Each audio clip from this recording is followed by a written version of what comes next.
All right, everyone. Good morning. My name is Joaquin Esquivel, Chair of the State Water Resources Control Board. Today is Tuesday, March 18th. It is 9:03 a.m., and I'd like to call this meeting to order. I'll begin by introducing my fellow board colleagues. Joining me this morning is Vice Chair Doreen Diadamo, Board Member Sean McGuire, and Board Member Nicole Morgan. We're also joined virtually by Board Member Laurel Firestone. Joining us as well is our Executive Director, Eric Oppenheimer, our two Chief Deputies, Jonathan Bishop and Karen Mogus, our Chief Counsel, Michael Loffer. Our Clerk of the Board is Courtney Tyler, and assisting her this morning is Margie Argel. As you can see, this is a hybrid meeting with both in-person and virtual components. If you're joining us virtually, you're either viewing us through our customary webcast on the Cal EPA website or the YouTube Live website. But if you intend on commenting on any of today's items, you need to be on the Zoom platform. There is a link at the top of the agenda and instructions on how to get onto there. But if you're having any challenges, please do just email the clerk of the board at board.clerk@waterboards.ca.gov, and she can help get you onto the platform. Once you are on the platform, camera will be off. You will be on mute until it's your turn to speak on the item you've indicated. For everyone in the room, good morning. Good to see you all. We're here in Sacramento in the California Environmental Protection Agency building. A few announcements for us here as well. Please do observe the exits. If we happen to have an emergency, we'll calmly file out to Cesar Chavez Plaza and await further direction. And also, if you intend on commenting on any of items today, there is a QR code at the side of the room. There's also a laptop in order to sign up. Once you're at the podium, at the mic, please do introduce yourself and any affiliation you have. And also, lastly, please do silence any phones just so we have an uninterrupted discussion this morning. As we customarily do, we'll begin this morning with public forum. I believe we have a few public forum commenters, and would like to call up our first commenter, who I will believe will be Eric Miller, followed by Mary Wood, and then round it out with Adam Wachtel. Let me check the platform. Don't believe, oh, I do see Mr. Miller there. Yes, good morning. Good morning. Thank you, Chair Esquivel and board members. My name is Eric Miller. I am president of Miller Marine Sciences and Consulting. I just wanted to have a quick share of information. I'm sure many of you have probably seen it, but I just wanted to ensure those that hadn't had an opportunity to hear about it and possibly look into it on their own. On January 29th, the San Diego County San Diego County Water Authority released a press release about a study that shows the Carlsbad desal plant offers eco-friendly water supply. It was the culmination of the first 4 years of monitoring that was done in compliance with the facilities, the Carlsbad desalination plant's NPDES permit that was issued by the San Diego Regional Water Quality Control Board. And following the methods outlined in the order, it found that the desalination plant has been discharging brine without any effect on the local environment. So it's been successfully producing more than 124 billion gallons of high quality drinking water for the San Diego region without any negative effects of the brine on the receiving waters in the local environment. So that was just the point of my comment today, is to make sure everyone had seen that and heard about that. And if anybody had any questions, I'd be happy to answer it, but that's all I had today. Thank you, Mr. Miller. Really appreciate you elevating that here before us at the board, and appreciate your tracking of the good work I know that's going on in the region. So thank you. Thank you. Next, I'd like to call up Mary Wood.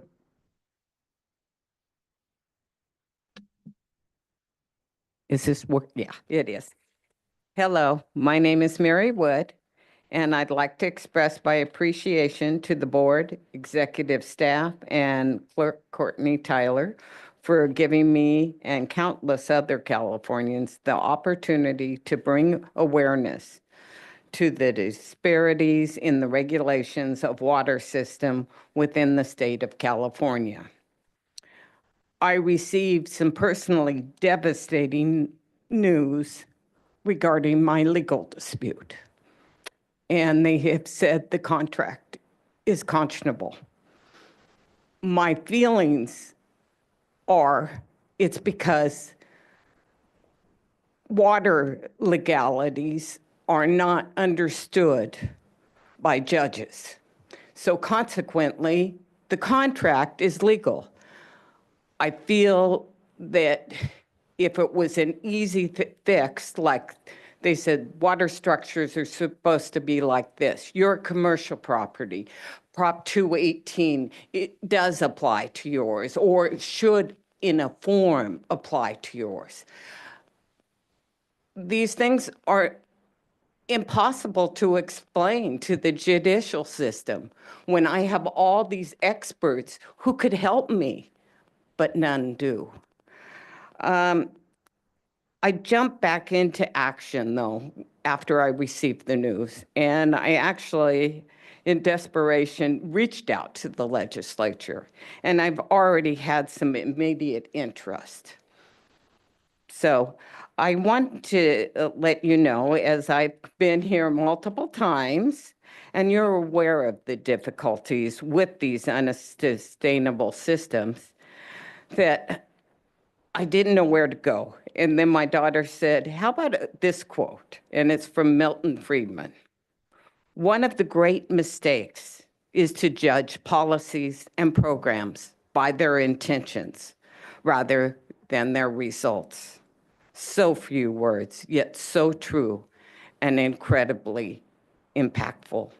I ask you today to define your role in enforcing the policies you create and the oversight you subcontract to the local primacy agency, LPA counties in the state of California. Being the first state to recognize the human right to water doesn't mean the best. Without the teeth to work with these rogue, and not all of them are, believe me, I know, districts, they will continue to do what, when, why, how, whatever they want to do. I know collaboration is possible, as evidenced by your work with so many other agencies and so many bills that have done much, much good for water systems and water districts. Today, I ask you, please be part of the solution, not part of the problem. Thank you. Thank you, Ms. Wood. It's good to see you. And thank you again for continuing to elevate your challenges here. And we'll continue to do our best to help you in your circumstances. So thank you. It's good to see you. All right, our next commenter is Adam Wachtel, but I don't believe he is currently on the platform.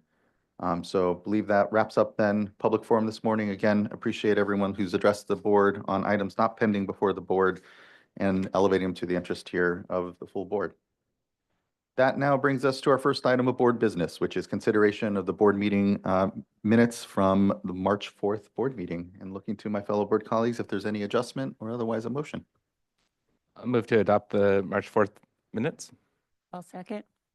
Thank you both. Ms. Tyler, can you please call a roll call vote?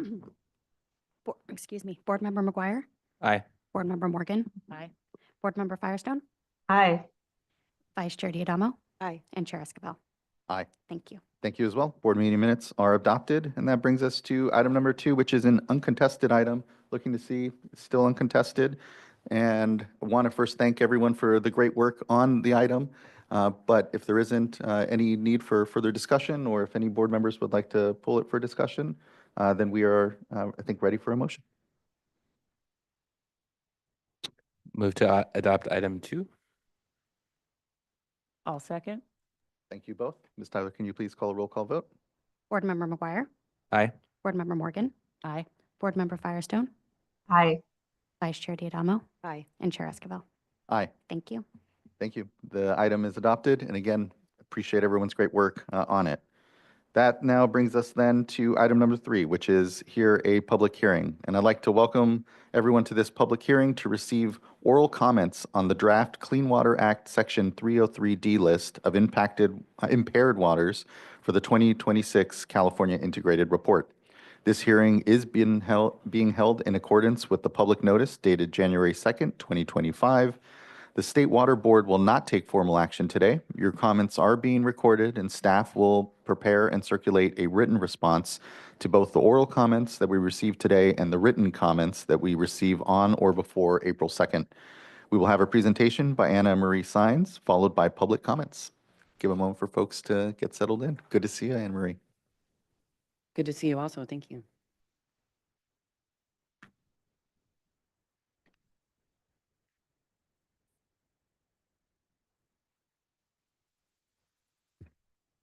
Okay, I'll go ahead and get us started. Good morning, Chair Esquivel, members of the board. My name is Anna Maria Sines, and I'm a senior environmental scientist with the Assessment Policy and Process Unit in the Division of Water Quality. My unit, along with the Assessment Tools and Support Unit, led by Lori Weber to my right, and the Regional Water Quality Control Boards, are charged with the development of the 303D list. Also with me here today is Rebecca Fitzgerald, manager of the Standards and Assessment Section, and Stacy Gillespie from the Office of Chief Counsel. There are also regional board representatives available today to answer any region-specific questions should we have them. The purpose of this item is to receive oral comments on the draft California 303D list portion of the 2026 integrated report. Next slide. In today's presentation, I will provide an overview of the integrated report and a summary of the draft 303D list. Then I'll go over some assessment methodologies that we'd like to highlight for the board. Then I'll also summarize some anticipated adjustments to the draft 2026 303D list before I go over some important dates and next steps. And then we'll pause for any questions and then hear comments from the public. Next slide. The integrated report is an informational record of data and assessments used to inform the status of surface water quality throughout the state. The 305, it consists of two parts, the 303D list of impaired waters and the 305B condition report. Both are prepared to meet the requirements of the Clean Water Act. The 303D list identifies waters that do not meet water quality standards due to specific pollutants, meaning that the water body's designated beneficial uses are impaired. The Water Quality Control Policy for developing California's Clean Water Act Section 303D list, also known as the listing policy, is the statewide policy that provides a standard approach for developing the 303D list. Federal law requires that the 303D list be approved by the United States Environmental Protection Agency. In California, the State Water Board's adoption of the 303D list serves as a recommendation to the US EPA. The 305B report informs the overall condition of surface water quality. It is submitted to the US EPA and they compile all the reports from the states into the National Water Quality Inventory Report, which is submitted to Congress. However, neither the State Board nor the US EPA takes formal approval action on the 305B report. Next slide. This slide displays how water bodies are categorized once a water quality assessment is complete. Category 1 indicates that at least one core beneficial use is supported and no beneficial uses are known to be impaired. Categories 2 and 3 indicate that there is insufficient data and information to determine beneficial use support. However, Category 3 indicates that beneficial uses may be threatened. We commonly refer to Category 3 as the watch list. Water bodies placed in Category 4 are those where at least one beneficial use is not supported, but a total maximum daily load, or TMDL, is not needed. A TMDL is not needed because one has already been developed and approved by the US EPA, and those water bodies are placed in Category 4A. Or there's another regulatory program in place that's expected to result in attainment of water quality standards within a reasonable time frame, and those water bodies are placed in Category 4B. 4C indicates that the non-attainment of water quality standards is due to as the result of pollution instead of a pollutant. And then water bodies placed in Category 5 are for waters where at least one beneficial use is not supported and a TMDL is required to address the impairment. Water bodies placed in Categories 4A, 4B, and 5 constitute the 303D list. I would like to note for the audience that these condition categories vary slightly from the condition categories used by the US EPA, and that is because these condition categories were developed to be consistent with our listing policy. Next slide. For the 2026 303D list, we improved how we are prioritizing water bodies that are placed into Category 5. This upgrade was developed to increase transparency to the public about when a TMDL would likely be developed and to better align with Clean Water Act requirements. If a water body is marked as high priority, this means a TMDL is planned for development within the next 2 years.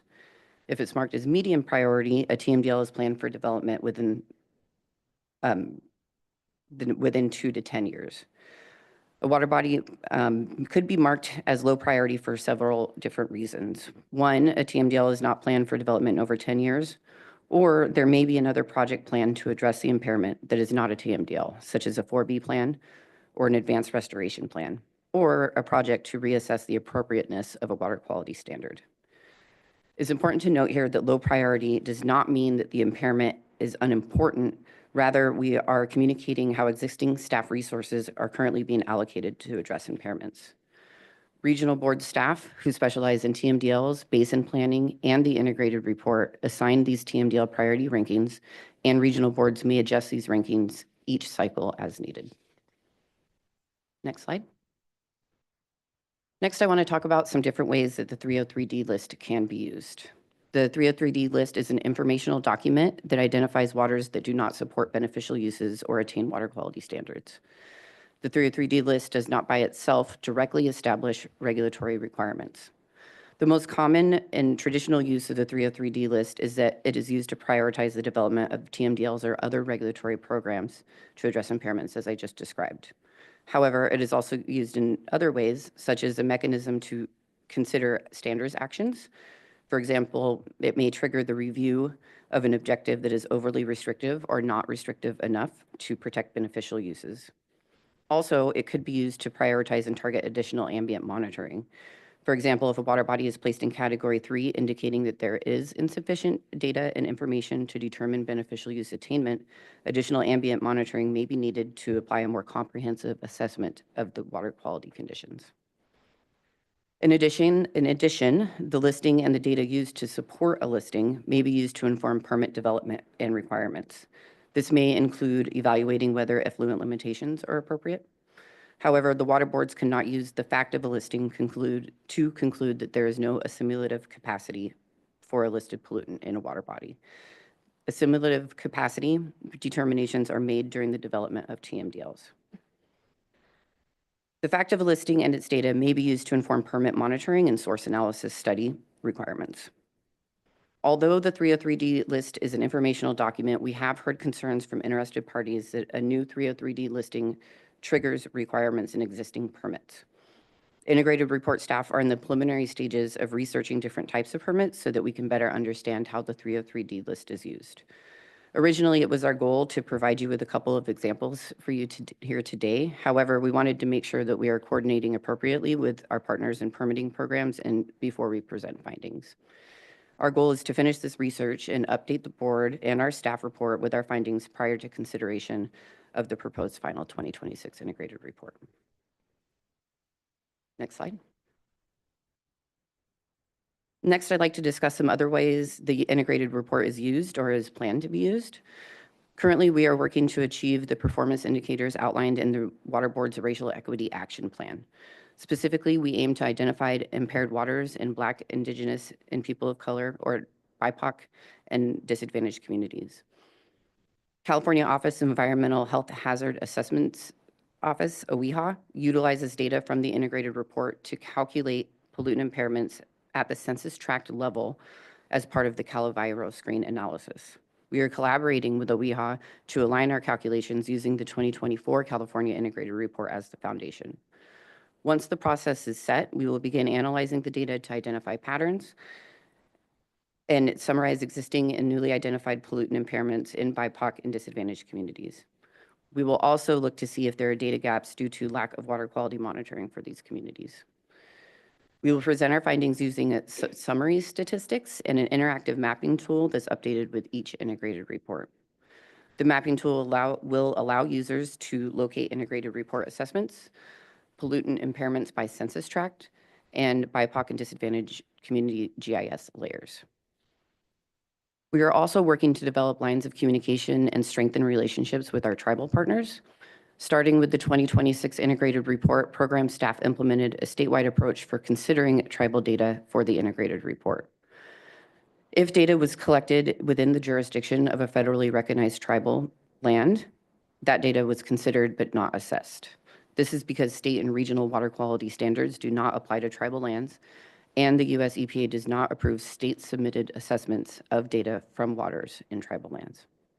However, we did evaluate and, if appropriate, assess data that was collected by tribes for waters that border federally recognized tribal land. For both instances, we've distributed letters to explain how we evaluated their data and provided the opportunity to engage on the process. Next slide. For the 2026 integrated report, data received prior to the data solicitation cutoff date were considered from water bodies within the North Coast, Lahontan, and Colorado River Basin regional water boards. These regions were considered on cycle. In addition, assessments were conducted for water bodies within the San Joaquin River watershed of the Central Valley. The San Joaquin River watershed includes the mainstream of the San Joaquin River, upstream of the legal boundary of the Sacramento-San Joaquin Delta, and all surface waters tributary to the mainstream. The Central Coast and San Diego Regional Water Boards conducted off-cycle assessments for limited data sets. Staff at the regional water boards contributed to all tasks needed to develop the integrated report, including water quality assessments and contributions to develop the draft staff report. We will also work closely together to consider comments received, develop responses to those comments, and any recommended revisions to the draft 303D list. Next slide. This table summarizes and compares statistics across multiple integrated reports. For the 2026 integrated report, water board staff evaluated over 1.4 million rows of data. With over 33,000 lines of evidence, this resulted in the development of over 15,000 water quality assessments for 983 water bodies. At this point, I'd also like to take the time to thank our data providers. This would not have been possible without your contributions and coordination. Next slide. This table shows the new number of listing recommendations and the totals from the 2024 303D list and compares them to the new listing and delisting recommendations for the 2026 303D list. The rows in green are the regions that completed on-cycle assessments, and then the rows in yellow are the regions that completed off-cycle assessments. For the 2026 303D list, we are recommending 426 new listings and 136 new delistings. Next slide. This graphic breaks down new listing recommendations by pollutant type for water body segments. The majority of listing recommendations are for pesticides and nutrients. Next slide. In contrast, this slide shows delisting recommendations by pollutant type. As you can see, the majority of delisting recommendations are for pathogens and pesticides. 31 of the 49 pathogen delistings are in the Lahontan region, and this can be attributed to the removal of the fecal coliform objective in the Lahontan Basin Plan, which was removed in 2024 because fecal coliform is no longer considered a valid indicator for assessing the support of the REC 1 beneficial use. And assessments are now based on the statewide bacteria objective for inland surface waters. 33 of the 37 pesticide delistings are in the Central Valley region.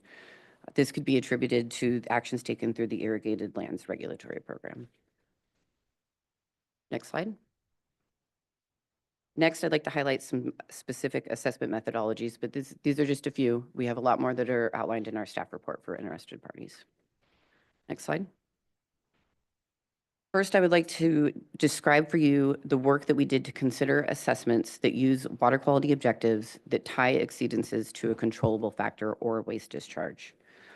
In previous integrated reports, water quality assessments did not consistently include the nexus to a controllable factor or waste discharge, and instead relied solely on the numeric portion of a water quality objective when considering if a water body was impaired.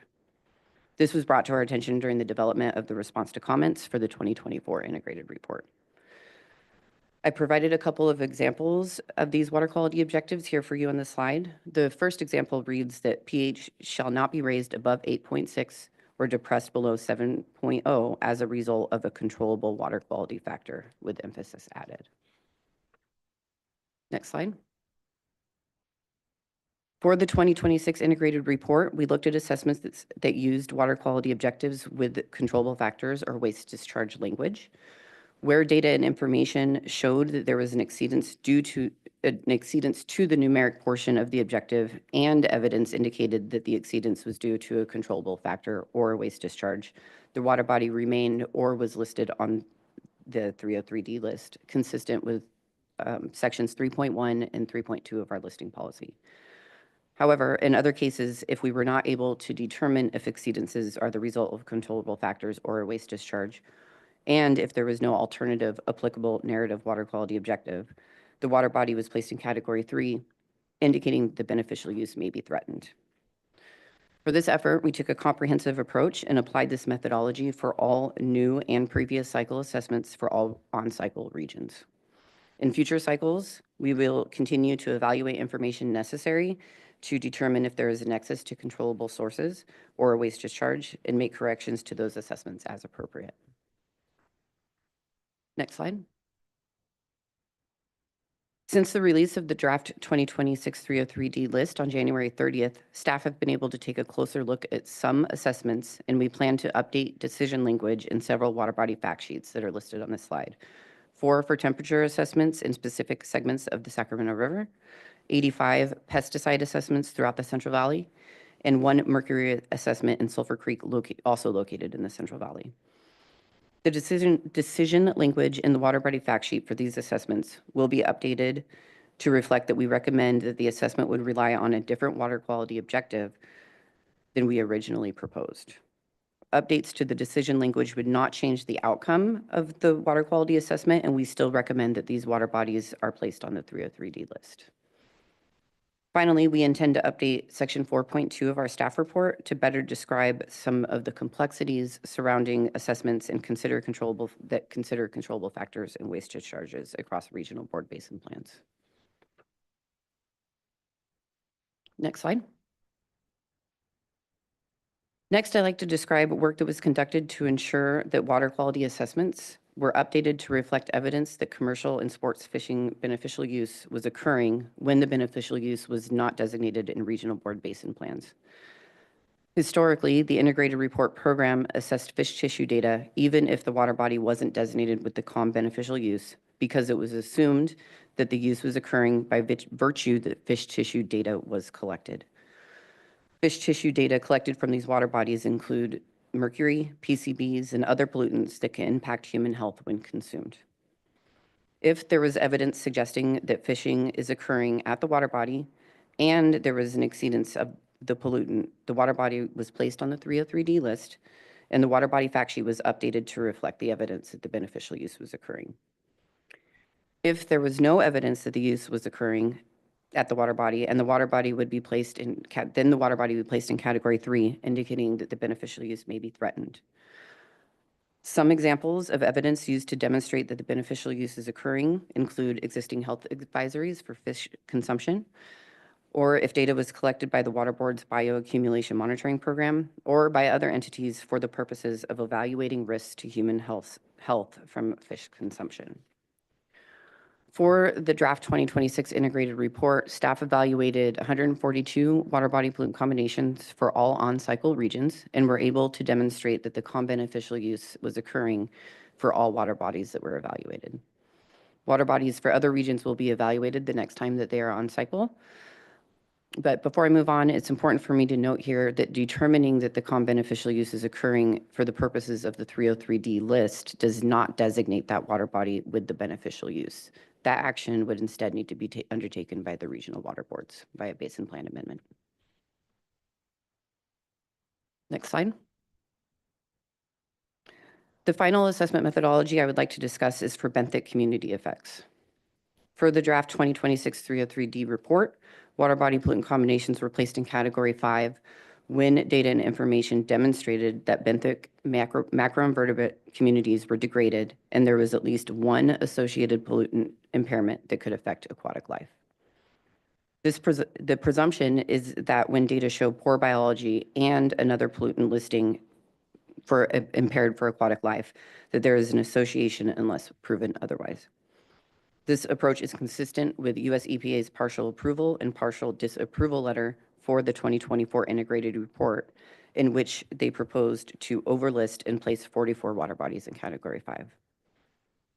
US EPA indicated in their letter that water bodies should be placed in category 5 for degraded biology alone, and the lack of an assessment methodology to associate a pollutant with degraded biology was not sufficient evidence to place these water bodies in category 3. For the 2024 integrated report that was submitted to US EPA, 44 water body pollutant combinations that were degraded by biology were placed in category 3 and with an associated pollutant. This was an interim approach that we applied while considering the level of evidence that was appropriate for associating pollutant impairments with degraded biology. Therefore, we incorporated these Category 5 placements in the draft 2026 integrated report. Additionally, any new bioassessment data received for the draft 2026 303D list was evaluated using the same method. We recognize that US EPA's final decision to overlist is still pending, and we look forward to receiving their final decision. Next slide. I wanted to outline a few more notes about benthic community effects listings. First, each listing for benthic community effects was assigned a TMDL development priority of low. Also, it is not required that a TMDL or other action to address an impairment will be developed to address degraded biology alone. Instead, a TMDL or other action would be developed to address the pollutant impairment that may be contributing to the degraded biology after source analysis is conducted. In the future, if data and information demonstrate that a water body is no longer impaired and is delisted from the 303D list for an associated pollutant, but there is still degraded biology, we would then move that water body and place it in Category 3. Finally, if data and information indicate that an impairment is due to pollution and not a pollutant, then the water body pollutant combination would be placed in Category 4C and no regulatory action would be required. Next slide. Listing policy section 3.9 outlines the factors that we follow when determining if biological communities are impaired. Section 3.9 states that a water body segment shall be placed on the 303D list if that water body segment exhibits significant degradation in biological populations as compared to reference sites. For integrated report assessments, the most common tool we use is the California Stream Index, or CSCI score. There are other tools that are less common, including the Algal Stream Condition Index and the Index of Biological Integrity. We'd like to take this opportunity to recognize that there are some new draft studies recently available that may refine our understanding of reference conditions for benthic communities. We are interested in investigating these studies to consider reference conditions for different stream types. As the science and tools evolve, these studies are peer-reviewed and finalized, we may consider adjusting our assessment methodology and applying different scores that may be more applicable to specific water body types and locations. Next slide. Next, I'd like to go over some minor adjustments that we plan to make to the draft 303D list. After we released the draft for public review and comment, it was brought to our attention that there were some specific conductivity data that were assigned incorrect units before it was assessed. This resulted in about 23 erroneous listings. Also, since I've drafted these slides, it appears that this error also affected some zinc data and possibly other pollutants. Staff are currently scoping this issue, and we intend to provide a proposed resolution with the proposed final draft 303D list. We also discovered that 2 parent projects had the same data submitted for 2 different sources, which resulted in duplicative sample counts. Our preliminary scoping indicates that this did not result in any erroneous listings, but the assessments will be updated to remove the duplicative data. Next slide. This slide shows the status of commitments we've met from previous integrated report cycles that are included in the draft 2026 integrated report. I wasn't planning on reading through these in detail. However, I wanted to recognize that these commitments have been met, and we are committed to continuously improving the integrated report and being responsive to comments and direction received. Detailed information for each of these topics is outlined in our draft staff report. Next slide. On January 30th, 2025, we released the draft integrated report and associated staff report, and this date marked the start of the public review and comment period. In February, we held a staffed workshop, which was a collaborative effort with representatives from each regional water board that conducted assessments for the 2026 integrated report. We had about 111 external participants, and I would like to thank everyone who contributed. Additionally, we extended the public comment period from 45 days to 60 days. Comment letters will be accepted until April 2nd at noon, Instructions on how to submit a comment letter can be found on our public notice posted to our program's webpage and the State Water Board's webpage. Then we will develop response to comments and release any recommended revisions to the public prior to asking the board to consider adoption in early 2026. And then we will submit to the US EPA no later than April 1st of 2026. Next slide. Here, I have provided some important links and other information, including some optional reference materials that my unit developed to assist commenters when submitting information. Additionally, there's some contact information for myself and Lily Rodriguez, who is lead staff for the public process portion of the integrated report. She wasn't available to present for you here today, but she has been instrumental in getting us this far. Finally, we will provide, I want to let everyone know that we will provide this presentation as well as a link to the recording to our program webpage. And we'll be happy to hear any comments or answer any questions, and we'll be listening carefully to comments received here today and providing written responses in our public response to comments document. And with that, I am closed. Thank you. Thank you, Ms. Hines, and just huge thanks to everyone. This is very much bread and butter for the state board and water boards when it comes to the integrated report. But just, everyone from the submitters, whether you're a regulated entity, a community, scientist or community data gatherer, and to the regional boards, and importantly to our folks here as well, just incredibly proud of the continued progress and, to your point, continuous improvement that we've seen with the integrated report.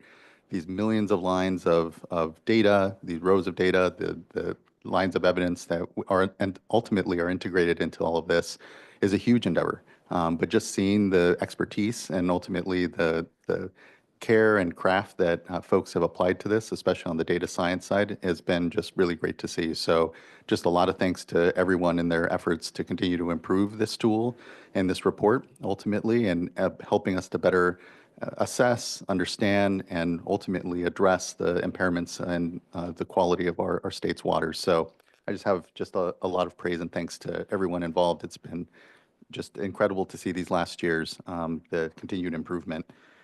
I have one question when it comes to the looking at the permits and the nexus between the list and wanting to check in with our permitting and programming folks. Are you going to be circling back in a public forum here with that data, or is it going to be kind of part of whatever release we have when it comes to the final report? Just kind of wondering what the thinking is on circling back on some of that request. Yeah, so I wanted to note that we plan on going to each of the roundtable that the water boards have for each of the permitting programs, asking them questions and surveying them for information. It was our intention to provide an update to our staff report, so that will be in the public forum, and then we will likely present findings to you when we ask you to consider adoption. That is our plan. Perfect. Thank you. Really appreciate that. And again, just incredibly impressed by the continued work here. Looking to fellow board colleagues if they have any questions or comments off the bat. We do have a few commenters, and so we can hear from them as well. Please, Board Member Morgan. Thank you. Really do want to thank you guys for all the work. I know there's a lot of work that goes into bringing this to us, and a lot of just going through a lot of data and really compiling it. Also, just want to really do appreciate the addition of the category 5 rankings, and working with the regional boards to set expectations. And just really lay out the timelines for when and what may be expected for the those that land in category 5, because there really is a difference of the different listings that could be there. I do have some questions. I'm going to start, but I really do want to hear from our commenters on just slide 20 and the CSCI score. I've talked to you guys about this, and I know, and I understand, it is a statewide score, 0.79, and you do take other factors into consideration. And this did come up with the, and I know you did touch on this, the overlisting, and that, while that, we expect it to be final, but it's not quite yet. And, I did have some concerns and was in agreement with putting those into category 3, because just understanding where those water bodies are and what um, the associated polluting, pollutant, the CSCI score with being just overall. And then recently here, there is a draft score report that I had the time to read.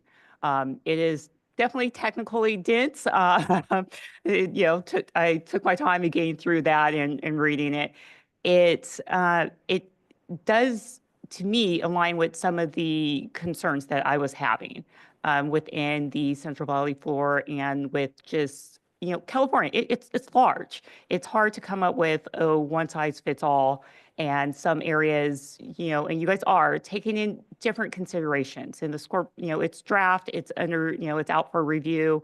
I'm not sure if that review has closed, but, it does, it was suggesting that there perhaps needs to be another factor that is considered for these water bodies and taking that into consideration. And, we're California. It is diverse. Our water bodies are diverse. And especially if you take a region such as the Central Valley region, that is, it's big. There's a lot that's going on. So you have, from the Central Valley floor, the Delta, the headwaters, there's a lot that's happening there. And so you did touch on within slide 20 that as new, alternative scores may be available in the future. Can you just speak more on how will that, with considering, the 2024, potential overlisting, this year, if we're moving forward and putting everything into category 5, and what will happen in the future? Let's just say this score report, it gets final, it does come up with a different score for the Central Valley. What happens? Yeah, I can answer that, definitely. So we would like the studies to be peer reviewed so we can apply them and then develop our assessment methodology to be able to apply those scores as appropriate in our assessments. What would happen is that we would look at these water body pollutant combinations as new assessments, and we would apply our listing policies sections and reevaluate the data. And so if something was listed before using the 0.79 score and there was a different score, then that potentially could be delisted when we apply the new score. Does that answer your question? Okay, so just want to make sure that I heard this correctly. So the report's draft, once it's peer reviewed, you would then take that, and if it comes with a new score, you will reevaluate these water bodies, and it could potentially, based on that review, it could be delisted. It's either, it lands where it lands at that time. That's correct. Okay, and thank you. Thank you, Board Member. Vice Chair. Well, I too have some concerns on this, and thank you for the more detailed information and potential processes going forward. But I'd be more interested in hearing about just use of category 3, since that's what we did last time, correct? We had them in category 3, and then US EPA or the region overlisted.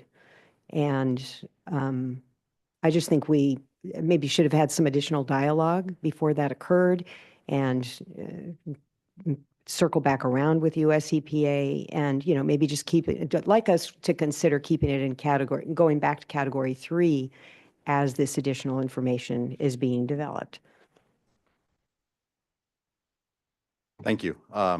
So in response to that, with the 2024 proposed overlisting, just to kind of close, or I guess provide an update on that, US EPA did provide us a letter indicating that they intended to overlist. They went out to public comment on it. They have not concluded that process. The conclusion of that process would be a letter from them indicating what their final decision is. And at this point in time, US EPA is unable to make a final decision on that. So we're holding on that. moving forward for the 2026 report, first of all, I want to remind everybody that when we go through and do the new report, we update or revisit all the existing listings. So any listings that were at issue in the 2024 report that are part of your concerns will be again addressed when we move forward with the 2026 report. And to the extent we've got different information available at that time, we would use that information to do the evaluation. Do want to also clarify one comment in response to Board Member Morgan's question about the report moving forward, and that is that new evidence for a biological objective would change our evaluation of the biological objectives. The associated impairment, the pollutant impairment, would stay the same regardless. And so that's, just wanted to clarify that. But moving forward, if we get indications from US EPA that they want to change the approach or overlist again, we would certainly bring that to the attention of the board during the briefing process and look for your input on that moving forward for the 2026 report. And I think the last thing has just slipped my mind, but if it comes back, I'll be sure to let you know. Oh, it had to do with, sorry, I'm really in and out. Had to do with relisting. I'll get back to you on that last point. I'm sorry. Well, but just to clarify, you're recommending category 5, but we could keep it or go back to what we did in the last cycle as to listing in category 3.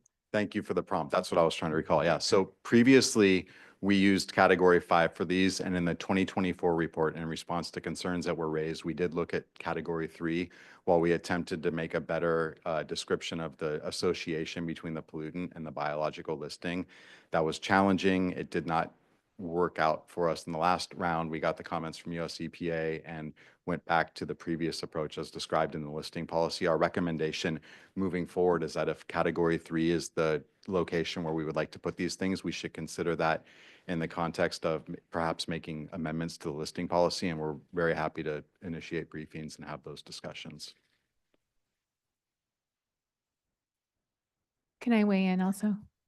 I'll just say that for the 2026 report, because we have limited ability to have these discussions with EPA right now, I'd welcome your input as to how you'd like to address these listings for the 2026 report, whether that be in category 3 or category 5.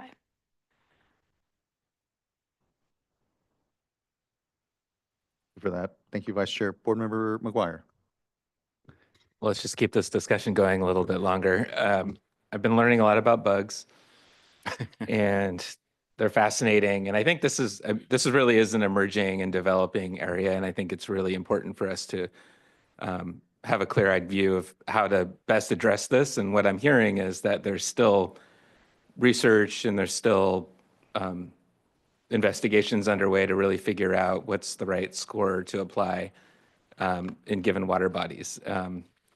And to Board Member Morgan's point, it's a big state. We've got a lot of different hydrologic conditions around the state. We've had a lot of human impacts on our water bodies and modifications to them. And so maybe and maybe not makes sense to use a single score for ranking all those streams. So my question is, and I appreciate that acknowledgement and the interest in looking at maybe different approaches.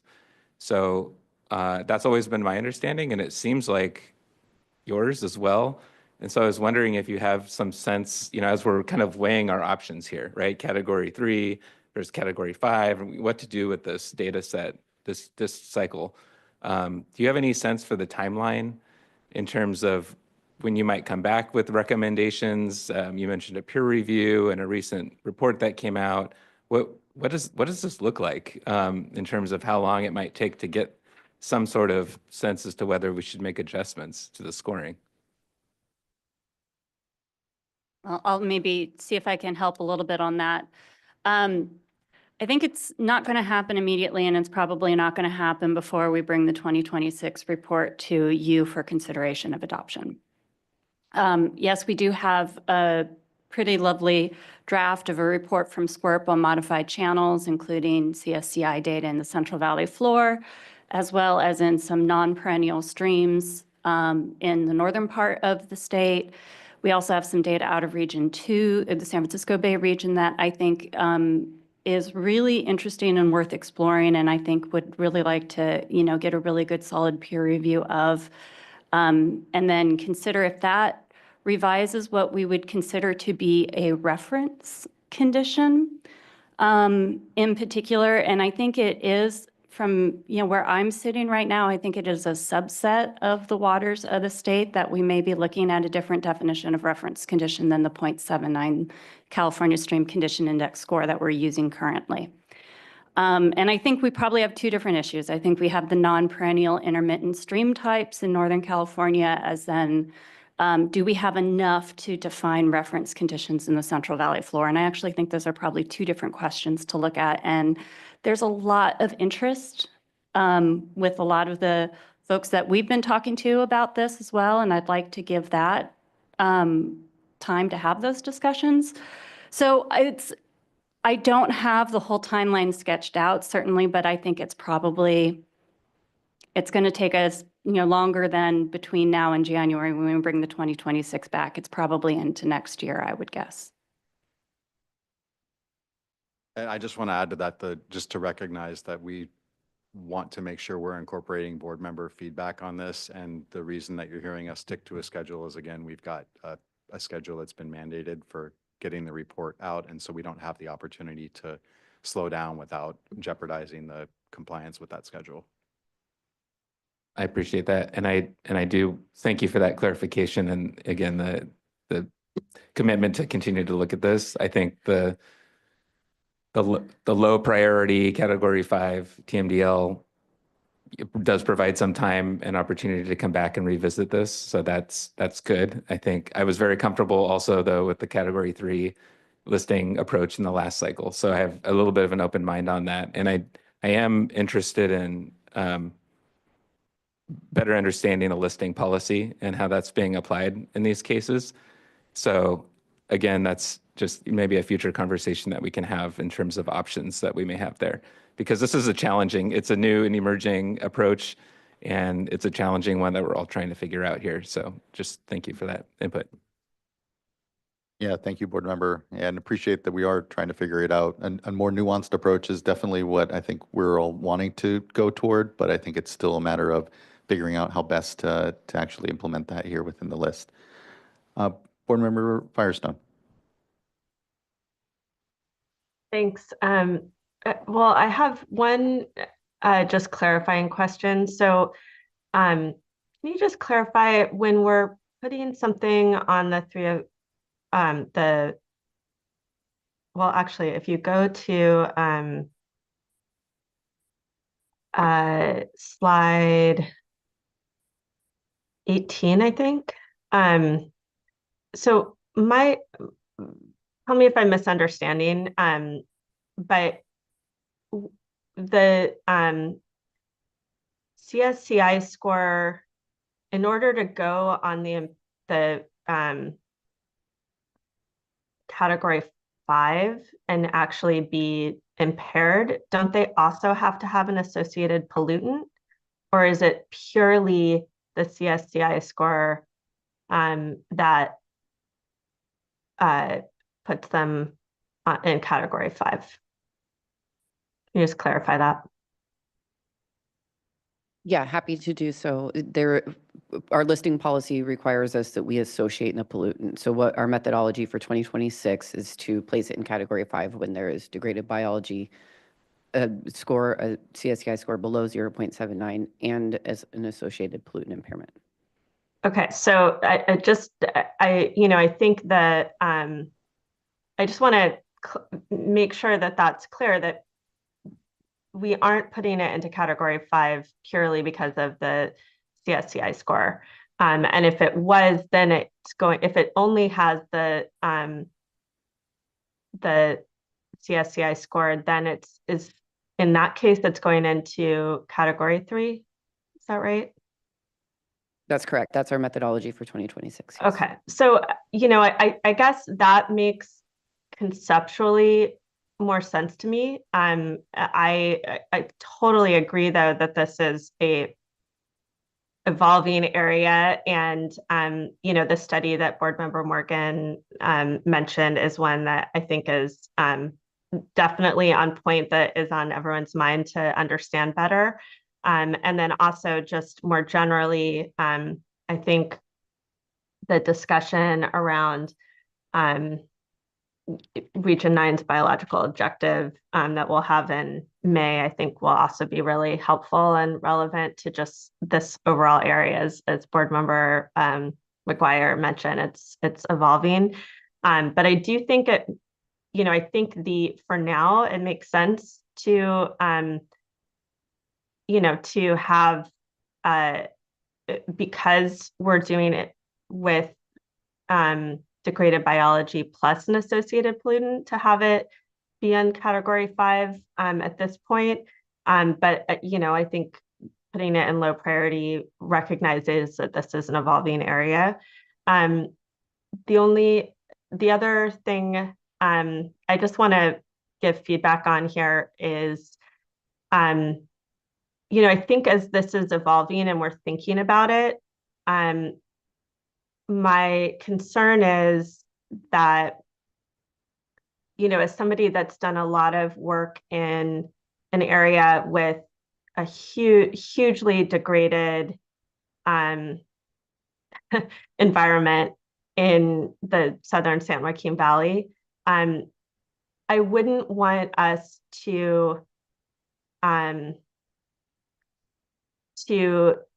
say that there's kind of no hope and areas don't have to be recognized as degraded because they're so altered or so degraded at this point. In other words, because we've come so far at altering the natural system, that we in some ways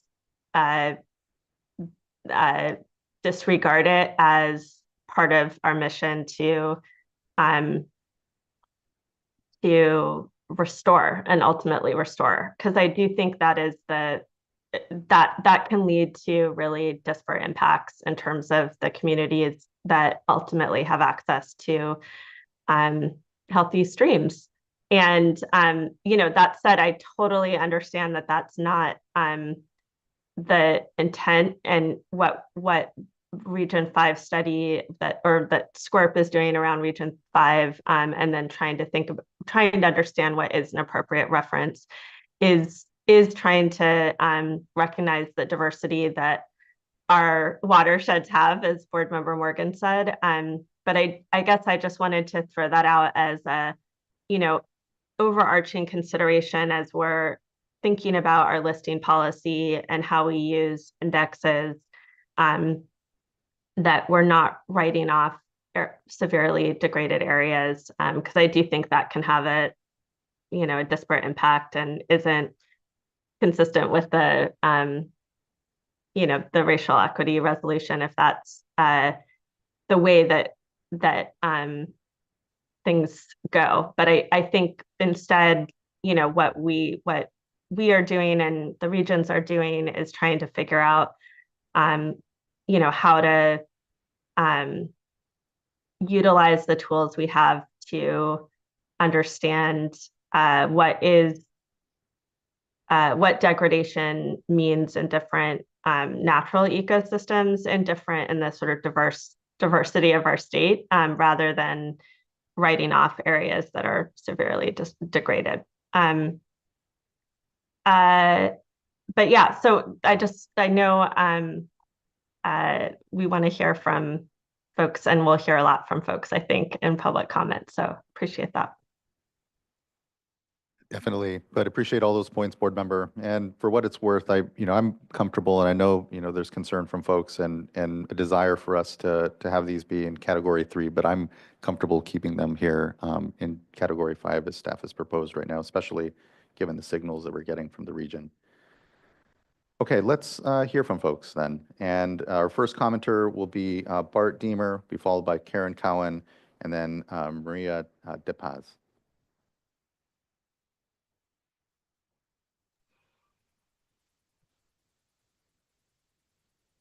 Thank you. Can you hear me? We can. Good morning. Good morning. My name is, excuse me, Bart Deemer. I'm a member of the citizen group Oats Russian River Residents. Our group has followed the Russian River 303D listings and the related TMDLs for many years. I have two questions for the staff that relate to the proposed listing of Monterey Beach as impaired for bacteria. The first relates to the sampling data being evaluated. In the most recent 303D cycles, 2012 and 2018, sampling data from the years 2002 through 2012 were evaluated. For the current cycle, data from 2013 through 2022 has also become available. The listing policy says that all readily available data and information shall be evaluated. Yet the current proposed listing is based on excluding the data that was considered in the prior cycles. If that data were included, Monterey Beach would not be impaired. The board issued a 303D FAQ last month that confirms that new data does not override older data unless there's been an intervening change in water quality management practices. To my knowledge, there hasn't been any change in management practices at Monterey Beach. So my first question for the staff is whether selecting only the more recent data is consistent with the listing policy. My second question relates to the unusually strict statistical test that was applied in evaluating the Monterey Beach data, the 4% test instead of the normal 10% test. One of the listing policy's requirements for imposing the stricter 4% test is that bacterial measurements are indicative of human fecal matter. In other words, a human source. My second question to the staff is whether the sampling data used to evaluate Monterey Beach indicates a human source per the listing policy. Thank you. Thank you, Mr. Deemer. Appreciate your participation and questions here. Just looking to staff if there are any immediate responses you have for Mr. Deemer, knowing that, here we certainly hear your concerns, Mr. Deemer, and questions, and we may not have responses right away, but if there's anything that you all would like to respond, please. Yeah, I think that I can provide a partial response, but I would like to indicate that we would like to meet with Mr. Deemer with regional board staff so we can look at the specifics of his concerns with Monterey Beach. But I do want to note that we have applied strategy to remove historical indicator bacteria that's prior to 2010 when there is a management practice in place. This is because bacteria isn't persistent in the environment unless there's a constant output of it or input into the water. But we definitely want to look at this more closely with him so that we can explore his specific concerns. So we'll be reaching out to you, Mr. Deemer. Thank you, Ms. Thank you. Sines. And thank you, Mr. Deemer. Next, I'd like to call up Karen Cohen. Yes, please, Ms. Gillespie.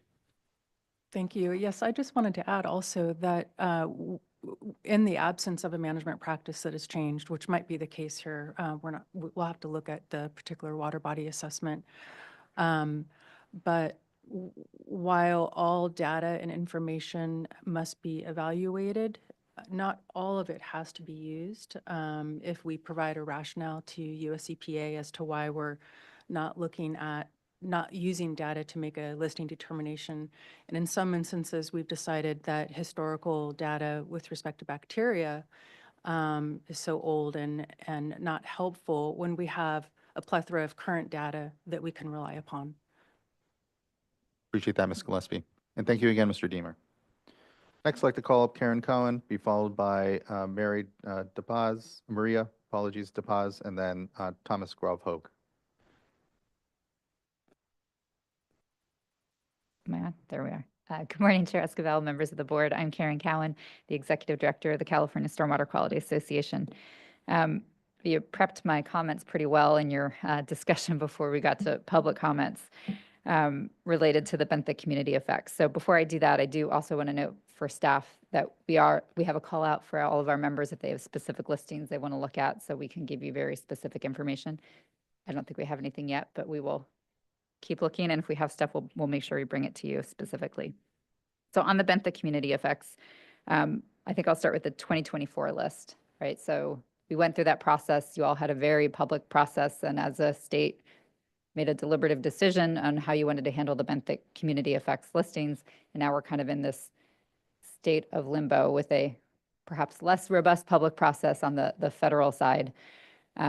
We've submitted comments. I know everybody else, lots of other folks has as well. So, and they're really related again to the benthic community listings of whether or not they're in category 3 and category 5. So again, I know we all know where we are process-wise. I just kind of want to impress upon people as we make these decisions on the 2026 list, sort of where you all were with the 2024 list through that public process. And one of the things I think I want to mention here is that there is a really significant difference for the permittees on whether you make a choice of category 3 and category 5. And that's because the permits for the municipal stormwater folks, both phase 1 and phase 2, are very much predicated on a listing decision. So if something is in category 5, it does have triggers that will happen for folks right away. So it's not a, I guess I would say, even appreciating the lower priority, there is a distinction between category 3 and category 5 in terms of management actions and things that'll have to happen from the MS4 permittees. And I'm happy to share. I know we gave a presentation on this a couple years ago, so rather than you having to dig it and find it, I can bring it back out. But some of them are, you know, a lot of the phase 1 permits have stormwater management plans where they have to do a pollutant reduction plan if for anything that's on the 303D list. So if there is something for the community effects, they would have to go and incorporate that into their plan.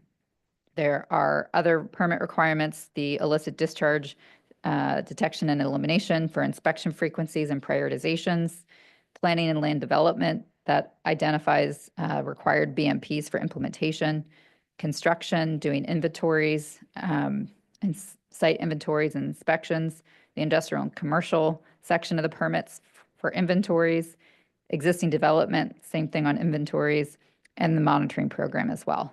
So it is a pretty significant choice if it's in category 3 or category 5, even if it's a low priority, if it's in category 5. And as we're talking through the emergent science and what it means, I would say I think we also have the emerging policy implications here too to kind of keep in mind. So there's that portion of it. And then the other portion I would say is if it is in category 5 and it requires all those other actions of permittees, I think we should keep in mind the difference between correlation and causation. So the methodology that we have here for the 2026 list is if there's another impairment, we're going to say that is the associated pollutant. But from a scientific perspective, I think there's a little bit more work, a lot of more work that goes in that's a lot more challenging to actually say what the real associated pollutant is. So if it's on the category 5, it puts the onus then I think on the permittees to do all of that work, fund all the studies, fund all the information to come back and say yes or no, that the causation, the correlation and the causation, are they one and the same or something different? And I do think that is something from a policy perspective that we should be conscious about. What the right decision is, I think we'll have a lot of conversations about it, but whether it's the state's obligation, the permittee's obligation, on all of the work that'll need to come into really figuring out what the actual associated pollutant is. And if that's okay to put it on the 303D list in category 5 now, or put it on category 3. And again, ultimately, at some point, regardless of where it goes, I think that conversation is still relevant of the burden of that work to do all of that research. And those are the comments I have for you today. So thank you. Yeah, really appreciate those comments. And just on your last point, I think it's definitely a shared burden. I don't think there's kind of an either or when it comes to figuring that out. Looking to Vice Chair. Ms. Cowan, could you give an example of, say, a degraded water body, you know, that would fall into this former category 3, but now 5, where there's an associated pollutant? So I would have to go look specifically at what this list has proposed, because the analyses I got from folks was that that hadn't been done, but I know that that was what their intention was. So I'm gonna have to do my own homework to go and see what those specific listings were on where that was made. Appreciate that. And when it comes to the concerns on the knock-on effects from being in category 5, your feeling is, I mean, when it comes to the development of the plans on the particular pollutant, that's all self-implementing within the sort of the actions that the city or discharger would have to take. yes, a lot of the permits are set up to say thou shalt do X, Y, Z for anything on the 303D list. So when the list is updated, then that would be the assumption on behalf of the permittee that they would be updating their plans and updating their actions to stay compliant with their permit requirements. Okay. Yeah, and just kind of wondering in prior cycles then, if we've seen that kind of take place, and or if it was on a longer timeline that, those sort of updates to those plans and everything end up taking place. So, yeah, appreciate that. Okay, thank you. Thank you, Ms. Cohen. Next, I'd like to call up Maria De Paz, who will be followed by Thomas Grovehog.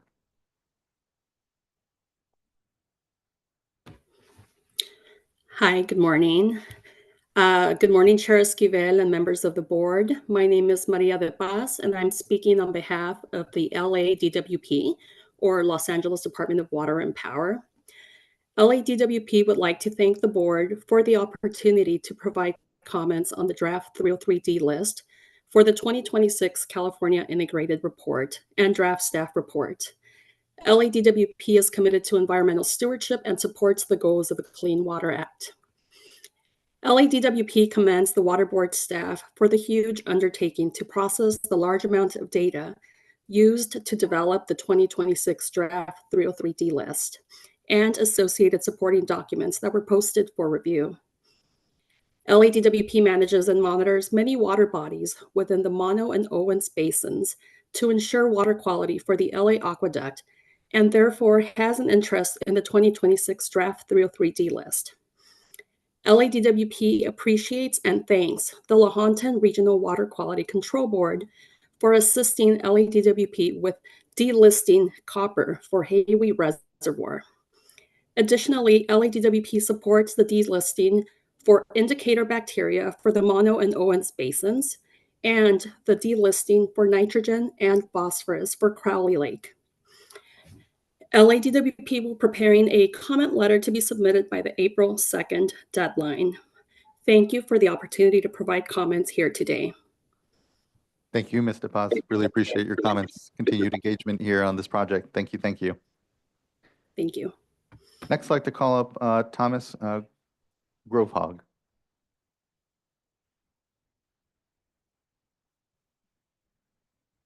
Good morning. Good morning, Chair Esquivel, or hi, staff, board members. I didn't realize I'd be speaking on such a popular topic today when I submitted the SWRCB comments.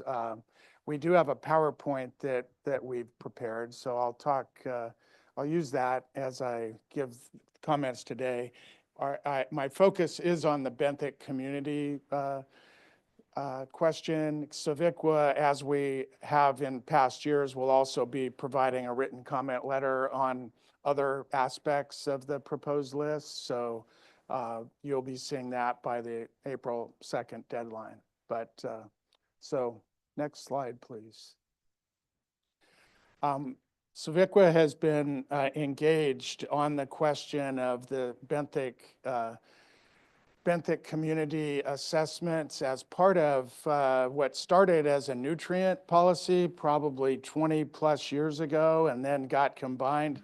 Karen has worked for 15, 20 years on the biological objectives policy, and it's gone through different name changes. It's now what we call it's the biostimulatory cyanobacterian biological condition. We call it BCBC, just to shorten it. But so we've long paid attention to what's gone on with the development of both the CSCI and the ASCI scores. We appreciate their value as assessment tools to look at stream conditions throughout California. But why I'm here today is because, especially given several things, new information, the Central Valley report SWRCB has done, and then the December letter from US EPA on the, asking for change in listings from category 3 to category 5 for the 2024 report. To our perspective, those are game changers. It starts to take the CSCI score of 0.79 from from an assessment status into a management status and putting it on the 303D list, calling it impaired, which you hadn't done, but EPA is interpreting, using narrative objectives in your basin plans to make that statement. It then sends a message to us, and I'm not sure if it's the intent, that it's the board's policy to have all the waters of California at a pristine or near pristine level of 0.79. That, and we've written comments on the SWRCB report, which we sent to SWRCB. We then submitted similar comments in January to the Central Valley Water Board and you, and then we also commented on EPA's letter. And in all those comments, we've raised the point, if 0.79 becomes the effectively water quality objective for the state of California, there are a lot of questions that need to be asked and answered about our ability to manage to that level in the tens of thousands of stream miles just in the Central Valley. And so the impact of that is significant. All the questions of why a stream has a certain score, our ability to move it from a 0.5 score to a 0.79 score, those are questions we really need to understand to make a policy determination. And so I'm not saying you've made that determination, but it feels like that's what's happening. And we had been having those conversations as part of the BCBC process. It's now kind of happening in the listing policy outside that process. So regardless, it needs to happen. We need to have, because if it's listed for a pollutant and the CSCI score of 0.79, I think at minimum there's confusion over whether we expect all the streams to get to 0.79. So if you have a DO listing and then you have the score below 0.79, which is the target for the TMDL? I mean, I think that's a valid question. So I'm not exactly sticking to my PowerPoints here, but next slide, I think. And so here's just what we've taken out of the EPA letter and comments that are being made as part of the 2026 report. It all just kind of builds to this point of that we're really now considering, the importance of the 0.79 or whatever score was used. We need to be asking and answering our ability to manage to that level in streams throughout the state. Next slide. And so some of the questions that we've posed in our written comments on the 3 comment letters that we've submitted are here on this slide, and I don't need to go through those. And I think I've basically made these points, but to consider just, there's, I think, tens of thousands of stream miles in the Central Valley floor that would be impacted by a decision to hit a certain CSCI score. And so we really need to know, can we manage to that? What would it cost? Is it attainable, basically? And so that's where we are. That's the comments that Civiqua and others are making. And to date, that information has not really, that hasn't been the focus of all the work that's gone into this. And so, if we're going to go in that direction, resources need to be garnered to really do these complicated assessments of why do we have a certain score. It's not necessarily pollutant driven. It can be flow driven. It can be substrate driven, stream shading. It's just highly complicated. We appreciate that your staff has worked on this for a very long time to try to figure it out. And Civiqua would obviously want to be a partner with you in going forward on that. So I think that might be, well, our ask is, fortunately, our ask is to say, in the Central Valley, given what we've seen in the SWRCB report, we really don't think 0.79 is the right number. And so work would need to go into defining what we would do there. our second bullet, we definitely would prefer category 3 to category 5, given where we are and just our knowledge base. And then we'd like some affirmation that these questions, these management questions will be addressed as part of your process. So thank you for your time. Thank you as well. Appreciate that, Mr. Grove-Hogue. Vice Chair. I have a few questions for you. There's a lot in there. So let me just start with maybe the most basic, and that is, can you give an example where there is a pollutant that in combination with the 0.79 and what that would mean in practical terms if it were, if we stuck with category 5? Yeah, it's a really good question. I don't have off the top of my head a stream that has that combination, but just for instance, if it was less than CSCI of 0.79, less than that, and then it was listed for dissolved oxygen or listed for a pesticide, well, we know how to do TMDLs for that. And so we would go in and do a TMDL to deal with the DO problem. The notion that that would also simultaneously improve the stream condition index would be luck or fortuitous, given all the complexity of a single pollutant maybe being the cause and the driver for how we would improve the stream condition. I think it's probably, that would be very much the exception rather than the rule. Okay, and then secondly, and this is a question for both you and staff on the issue of it being treated as an objective. So you're pulling out specific language and you're saying just as a default, it's being treated as an objective. But I want to give staff an opportunity to comment on that, because what I'm hearing you say is that there's so much latitude within a category 5 anyway. And so help us to at least be on the same page about whether or not there's an objective. The one place where it really went in that direction for us was in looking at the EPA letter, because they refer to narrative toxicity objectives in the basin plans of California. And they use that as the basis for saying just on the basis of the stream condition index, it could be listed. So EPA has said you could list this just based on 0.79. The state staff hasn't said that. Your listing policy doesn't say that. EPA has, though, said that, well, we don't care exactly what your listing policy is, or maybe we interpret it differently, but they were pretty overt in saying that just the 0.79 was adequate to put it on the 303D list.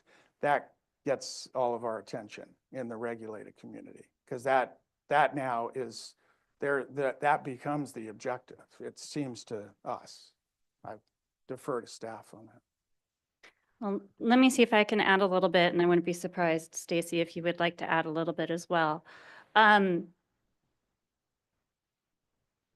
So at the end of the day, our 303D list is really to identify if we have waters that are not attaining our beneficial uses.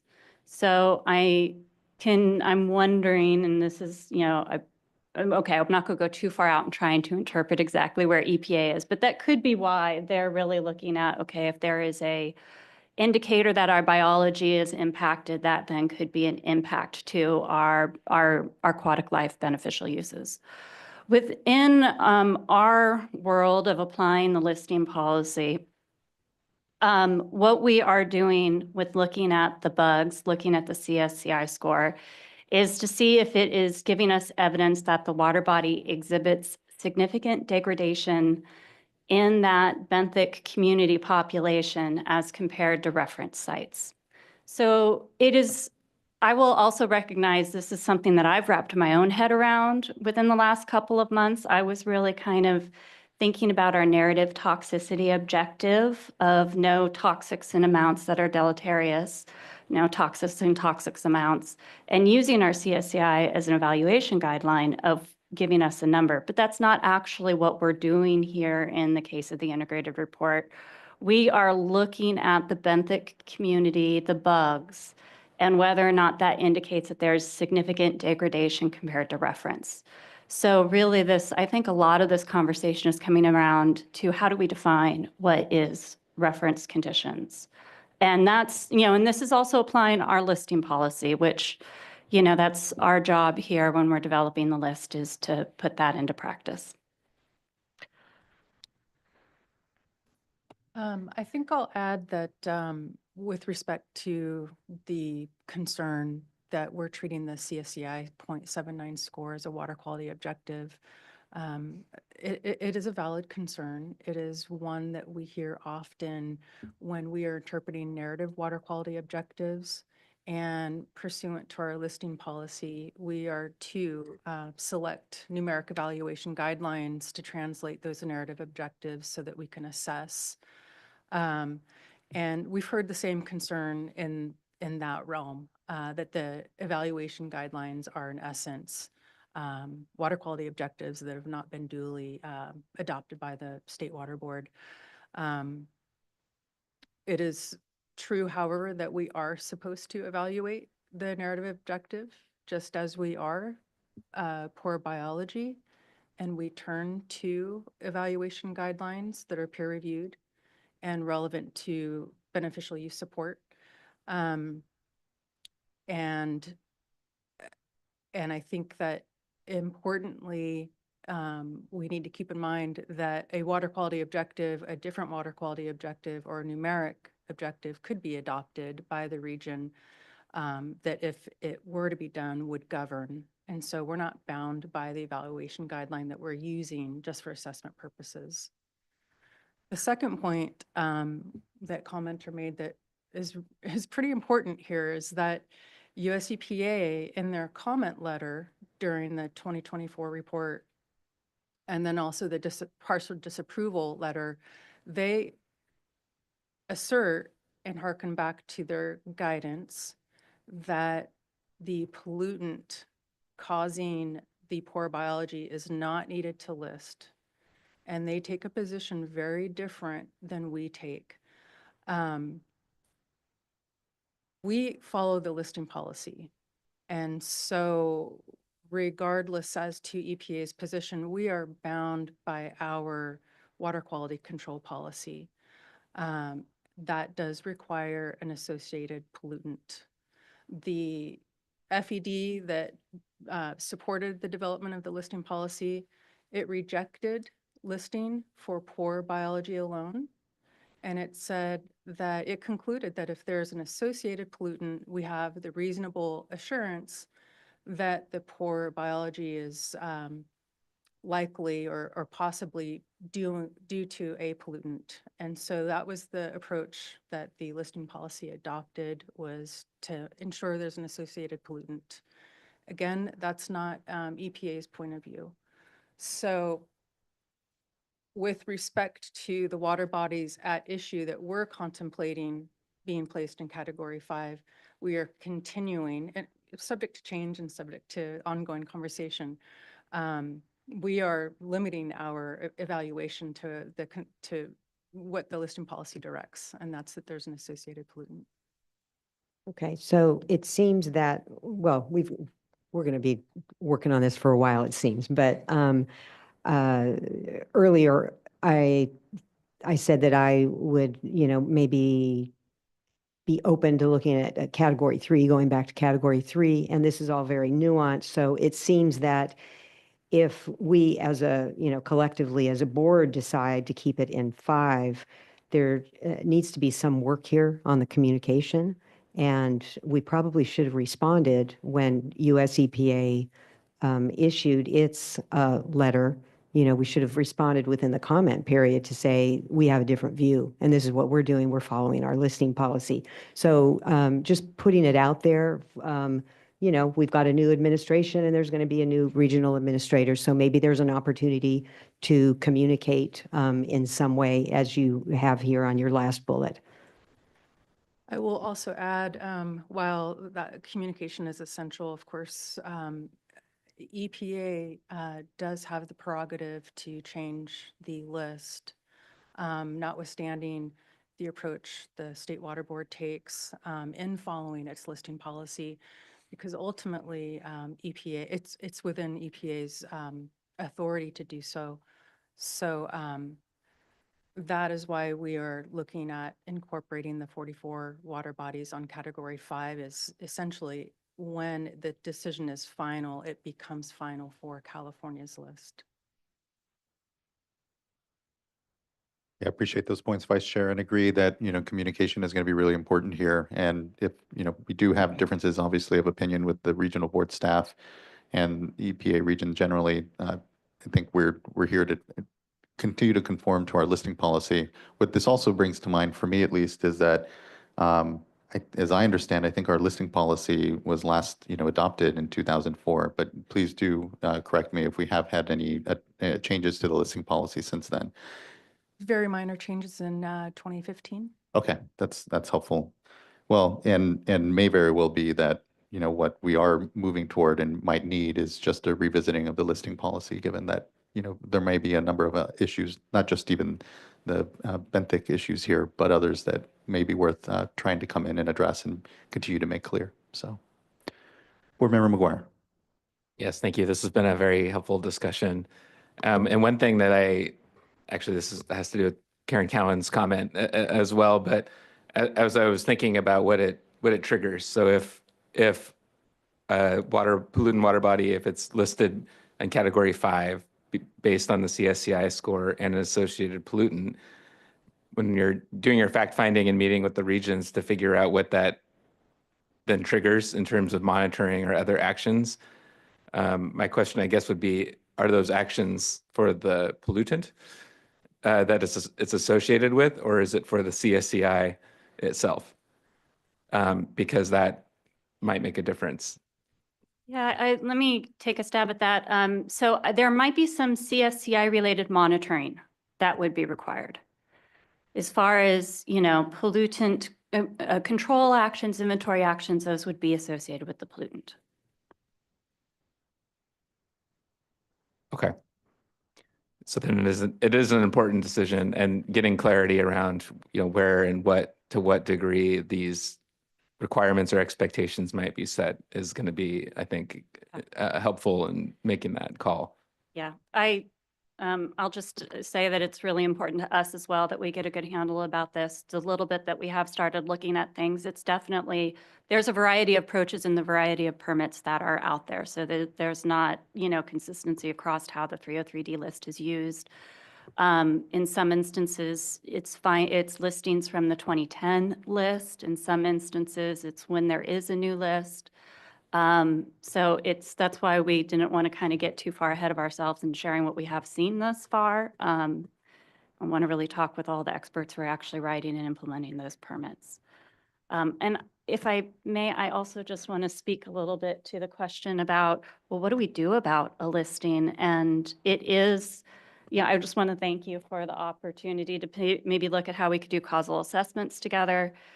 Because at the end of the day, if we do a TMDL, it's going to be on the pollutant. It's not going to be on the bugs. And if we find that there is no pollutant, then we would place it into Category 3 or Category 4C. There would not be an expectation for a TMDL. And then ultimately, the question is, even if you address the pollutant, does that actually get you where you want to be in terms of the CSCI score? To Mr. Grovhag's comment about attainability and what is actually achievable. If there's pollution or other modifications to that water body that really preclude it from achieving a certain level, I think that's the question that we need to answer first. Yeah, and again, important to note that, there are no listings happening just because of their score. It is, when it's accompanying an actual pollutant as well. But can understand the concern, especially, again, given the words that we're hearing from US EPA as well. But I think you're hearing, at least from the dais here in this board at this point, that we're not looking to go there and apply that broadly then as then a reason to list folks. So. To the point of the way, the fact, as Ms. Gillespie pointed out, that US EPA can step in, and they, in essence, in their letter, we think, have said the CSEI score is a water quality objective. That creates great vulnerability to the regulated community. So we understand it's not the intent of your staff to adopt that as a water quality objective, but in fact, under the Clean Water Act, EPA is telling you they are. And so that creates legal vulnerability, as you all know, in the TMDL arena with third-party actions, consent decrees. So anyway, really appreciate all your time. Thank you. Appreciate yours as well. And I look forward to what I know will be a lot more discussion on this as the year goes on.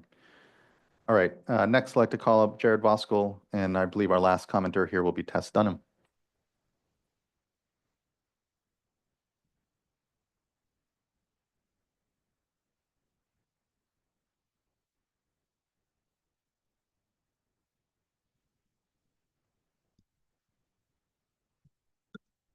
Good morning, Jared Voskuhl, on behalf of the California Association of Sanitation Agencies.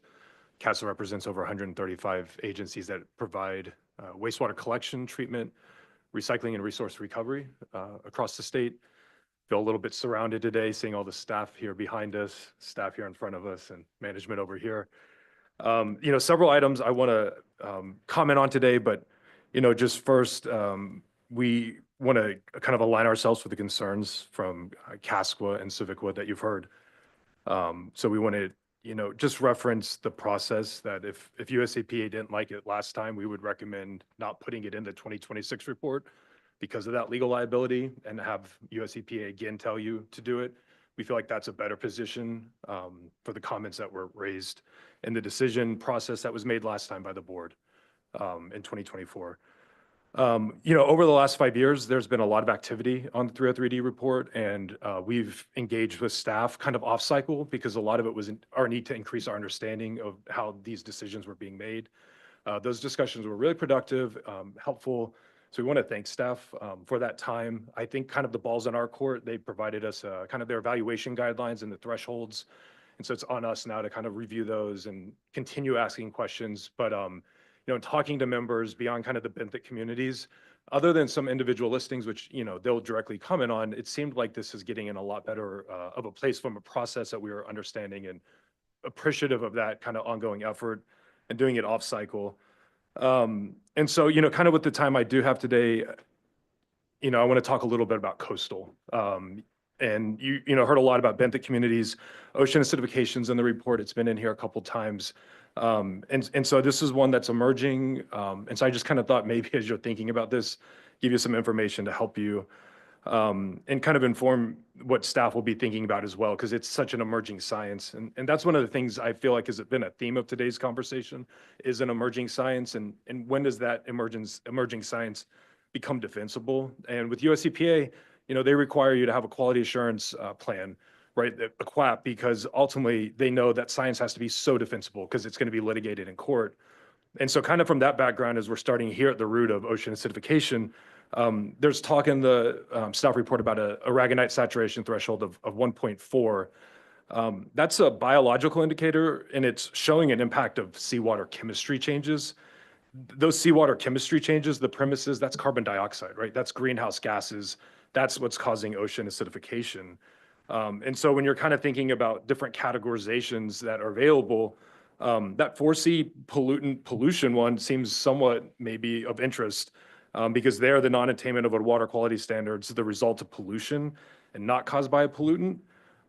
It's somewhat similar to what they have in Oregon right now. They just adopted this in their 2024 integrated report. It's category 5C for climate change. And they're saying there's an impairment, but it's due to climate change, and the TMDL's not going to resolve this impairment. And so it allowed them to straddle the line. I heard most recently US EPA approved this very recently. I didn't go in to read the approval if that was retained in there, but that was in what was submitted by the state. And so, if your conclusion is not either one of those 4C or 5C, then California would be in the position of saying, a determination is because there's nitrogen, and that's what's causing this OA condition that's having this adverse biological impact. And so, putting that in context, in the Southern California region, which is where the 28 and 2030 listing cycles are going to be impacting a lot of our member agencies, the discharges there from wastewater agencies are 6% of the total nitrogen in the bite. So when we're having a conversation about causation, correlation is just as important there. When you're looking at 6% of that coming from wastewater agencies, the 92% of it comes from natural upwelling, and that's occurring in the ocean. This is in a 2014 SWRCB publication, just for the reference there, for the record. And so you have that, and then you also have the predicted effects that are being observed, that are not being observed, that are being predicted. They're tens of miles away from the ocean outfalls. So again, if you're talking about causation and correlation, there's going to be some correlation work there. You also have an issue with the empirical data for aragonite saturation. That threshold of 1.4, that is the result of exposure at 14 days of that state. And so having data that can say this is 14 days of constant steady state seawater chemistry is going to create a real challenge. This is just starting to emerge, and we're working with the scientists at SWRCB about this, but what they've already identified is that you could also use dissolved oxygen as another way to make a determination. But then you're not talking about ocean acidification, you're talking about hypoxia, right? And so that's how you get OAH. And so, as you're thinking about this, this is something we want to kind of flag to have on your radar. Another piece of this, and I'll kind of conclude here, I think, some of the data that is mentioned that was examined in this integrated report looked at ocean water quality data at depths down to 200 meters. And that depth is an important issue. The report mentions that there was an independent expert review of the scientific model that's being utilized. In other meetings, some have described this as industry-funded science with somewhat of a disparaging tone. That's a really unfortunate misrepresentation. We let it stand last time, but we've said it before, that's inaccurate. The modeling team actually requested and invited this review of the model. Our member agencies funded that, but the modeling team asked for it, and we did it in collaboration with the Ocean Protection Council, the regional water boards, and the state water board. So if you hear that process review characterized that way, we just request you to, and invite you to consider kind of the full circumspect view of that.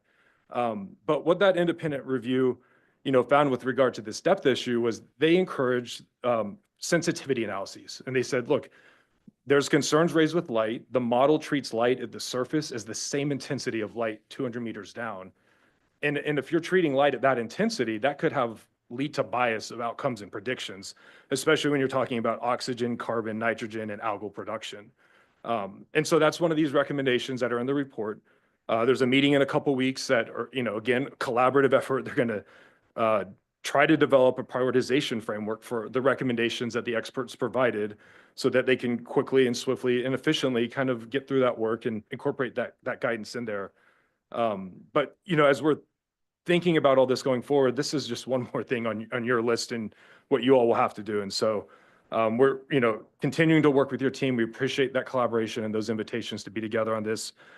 We appreciate, again, your leadership in this time and the work you're having to do in the absence of others. And with that, thank you. Thank you, Mr. Voskuhl. Really appreciate your continued engagement in this and appreciate the acknowledgement of a lot of improvements in the process here for the integrated report. And it's because of a lot of engagement from you, your members, and others here, so it's appreciated. Last, I'd like to call up Tess Dunham.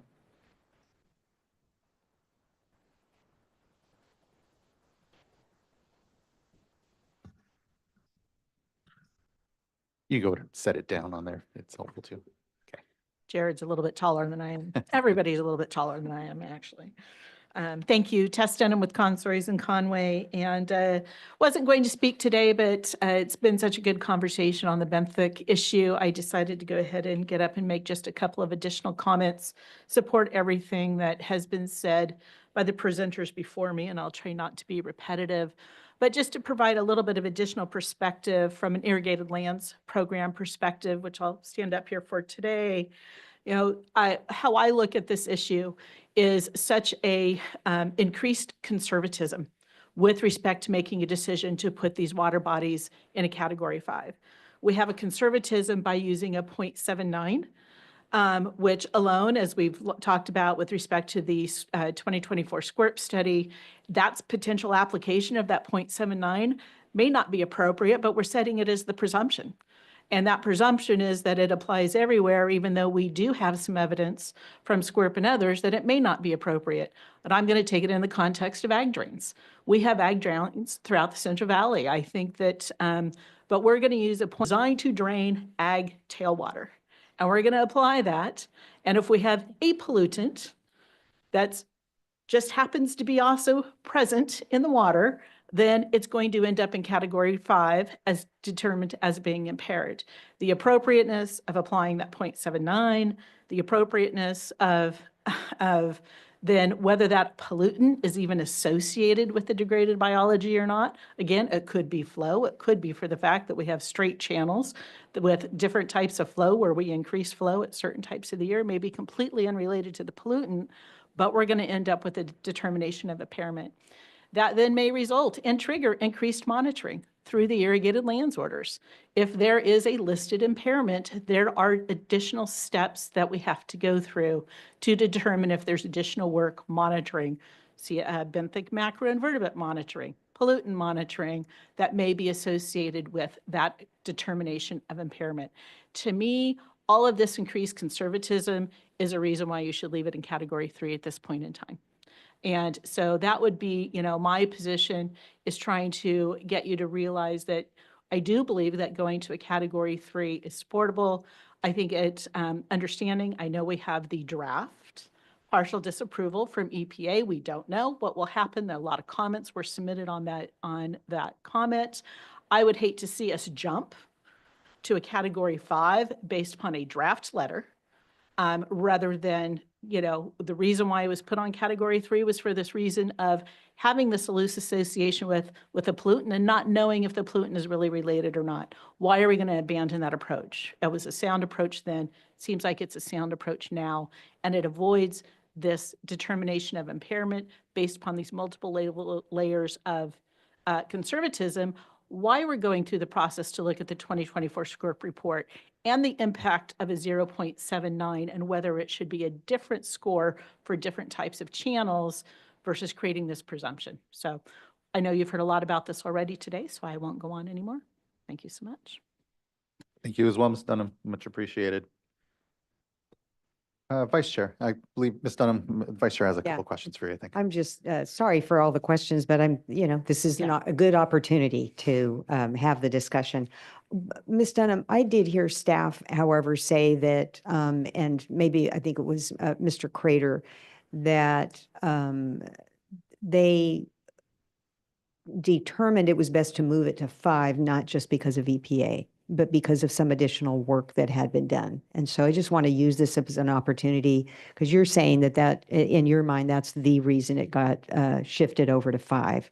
And I want to give staff an opportunity to comment on that. Is that the only reason? US EPA's letter, or was there some additional work or analysis that had been done? Because otherwise, I agree with you. It was 3 before, and that was our decision. So why not keep it? Yeah. So we could probably tag team this a little bit. We in the 2024 cycle, we recognize that putting waters into category 3 was an interim approach because we wanted to try to get a better understanding of what the listing policy, what our intentions were when the board adopted the listing policy around what was a pollutant association. What did we have to do in order to draw that link between a pollutant and degraded biology of the bugs? And we have done some work in that space since the 2024 cycle.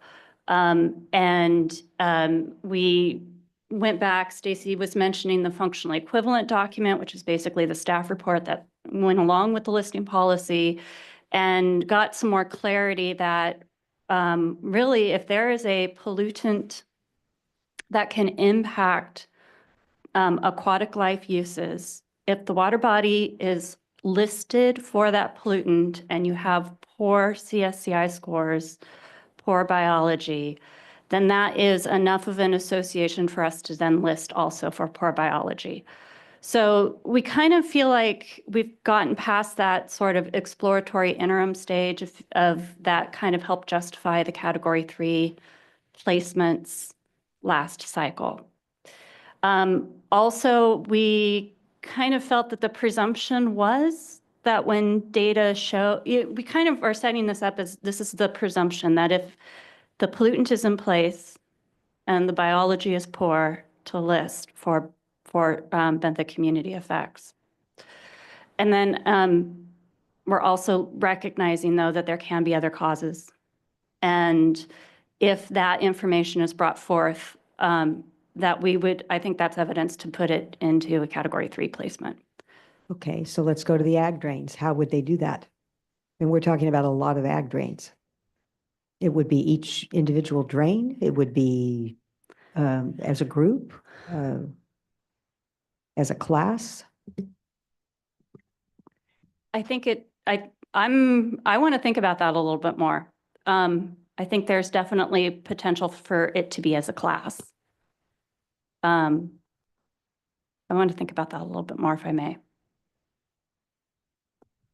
The ag ditch would also have to be a water of the U.S. to be applied as well to the listing policy and for the 303D report. So the ag ditches have been removed in the past if it's been shown to not have a connection to a water of the U.S. And the practice has been to follow the listing policy for every cycle prior to 224. As Rebecca just explained, in 2024, we were trying to take an opportunity to dive into it a little bit further based on conversations we had with the regional water board staff. EPA commented and has commented several times they don't necessarily agree with our listing policy and the way it's written to have an associated pollutant, but they've allowed us to stick to our listing policy. It's when we diverted from our listing policy that they inserted themselves and asked us to follow your listing policy. They did clarify that they again believe biology alone is sufficient, but they also have in conversations allowed us to follow our own listing policy in those cases. So 2024 was the outlier. And so we basically, after further investigation on that effort, had decided to go back to our original practice and follow the listing policy as written and intended. And the Region 5 study does target specifically heavily modified channels like ag ditches that are human created, shouldn't be necessarily held to the same standard as a perennial wadable stream based on reference. So that's where we're really looking at that to see, okay, maybe that isn't an appropriate measure for those specific types of waters, but it also assumes that we have data from those areas. And I don't know exactly how many ag ditches we have data for that are being listed for benthic community effects and a pollutant, but we'd have to really take a look at that. Board Member Diadamo, also just to respond to your direct question, I did not mean to imply that additional work had been done in terms of a new way of looking at something, but rather we attempted to get a better determination of association in the initial round of the 2024 report with moving to Category 3, and then upon further consideration with comments from US EPA, shifted back to our former approach going to Category 5. That said, do understand and hear the direction that you want to weigh in on future comments from US EPA, and we'll be looking for that opportunity when we hear from them on the 2026 report. Thank you, Vice Chair. Really appreciate that. Thank you, Ms. Dunham. Really appreciate the good conversation around this all. As we all know, these are not uncomplicated issues, but it's through this dialogue that we all collectively come to our better understanding around how best to proceed. So really appreciate the discussion and discourse here from everyone in the board here as well. Looking to fellow board colleagues, Board Member Morgan. And thank you. Really do appreciate the discussion today. And, staff further looking into, the current listing policy and how, we landed at where we are today. I still remain concerned. We are really talking about highly modified channels. And so, for me, there is a difference. There's a lot that goes into water quality in a highly modified channel. And so there's been a lot of discussion around it. So I really don't, need to go back to that, but it's, and so I really do want us to take, and you're doing this. I really do want us to take more time to really dive into this, and I really do want to follow up with you all on this area, because this is something that discussions on these types of channels have been ongoing for quite a while, and they're continuing to go. And as been, I know you're collecting more data that has been brought, to us today, at least for the phase 1 and phase 2 permits. they immediately have to take action. And I know when we were discussing them for the 24 cycle, we were talking about, I can't remember the exact waterways, but I remember some of them, they were in, they're more urban streams and highly residential areas that the, it was like pesticides, and part of the conversation was around, we have this segment that's basically in the middle of homes. And so it was, what would the MS4 do in the middle, in this stretch where there was no area for them to do BMPs and to do the work that they would do to address it. And, it's homeowners. Not to say that it's okay, but it's a established neighborhood that's highly modified, a highly modified channel that's been straightened out for the neighborhood, and it goes straight through this area. And what would be the actions that would take place?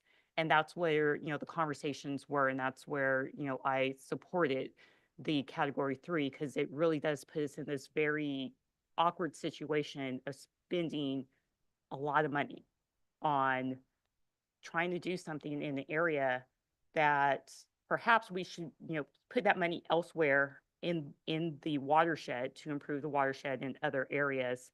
And it really, improve water quality in areas where we can really make that difference, or put that money and our resources into educating homeowners and, residential areas and HOAs and other, so that we can make the difference. And so just really doing that balance to improve water, to really improve water quality. And so that's where I want to see us to go, is to really be able to do that balance and not restrict ourselves in certain areas. And so definitely in favor of taking a look at the listing policy and seeing how we can do this balance. And, in understanding that in the meantime, there's also the SWRCB report, it is taking a look and seeing, perhaps a different factor or a variable, is appropriate. But, I want to see us to take a real holistic look at this and look at all areas, and how do we really put our time and effort into enhancing water quality throughout the state in all areas, and really increasing those beneficial uses everywhere. I don't want this, that stream to totally be degraded to where it's nothing. I want it to get to where it can be, and not continue to spend money in trying to get it to a pristine condition when it's not going to reach that condition. But perhaps downstream it can, perhaps upstream it can. So how do we balance that? How do we get to where we can have that, I want to say flexibility, but really dive into the areas where we can really make that great difference, and without ignoring that stream, and just get it to where it really is the background quality that we can really achieve, and while also supporting other agencies and other efforts to really educate the public. Yeah, appreciate those points, board member. And to my mind, it really is a matter here as we contemplate the integrated report, to what extent, because I agree that balancing and that, flexibility is important. And importantly, it's really at the regional board level that they're able to do that. And the question, I think, and I appreciate that we'll have some additional information, is to what extent our decision here in the integrated report precludes or prevents that flexibility from being expressed at the regional board level, because I don't think we'll be able to do an adequate job at this level here as we contemplate the integrated report.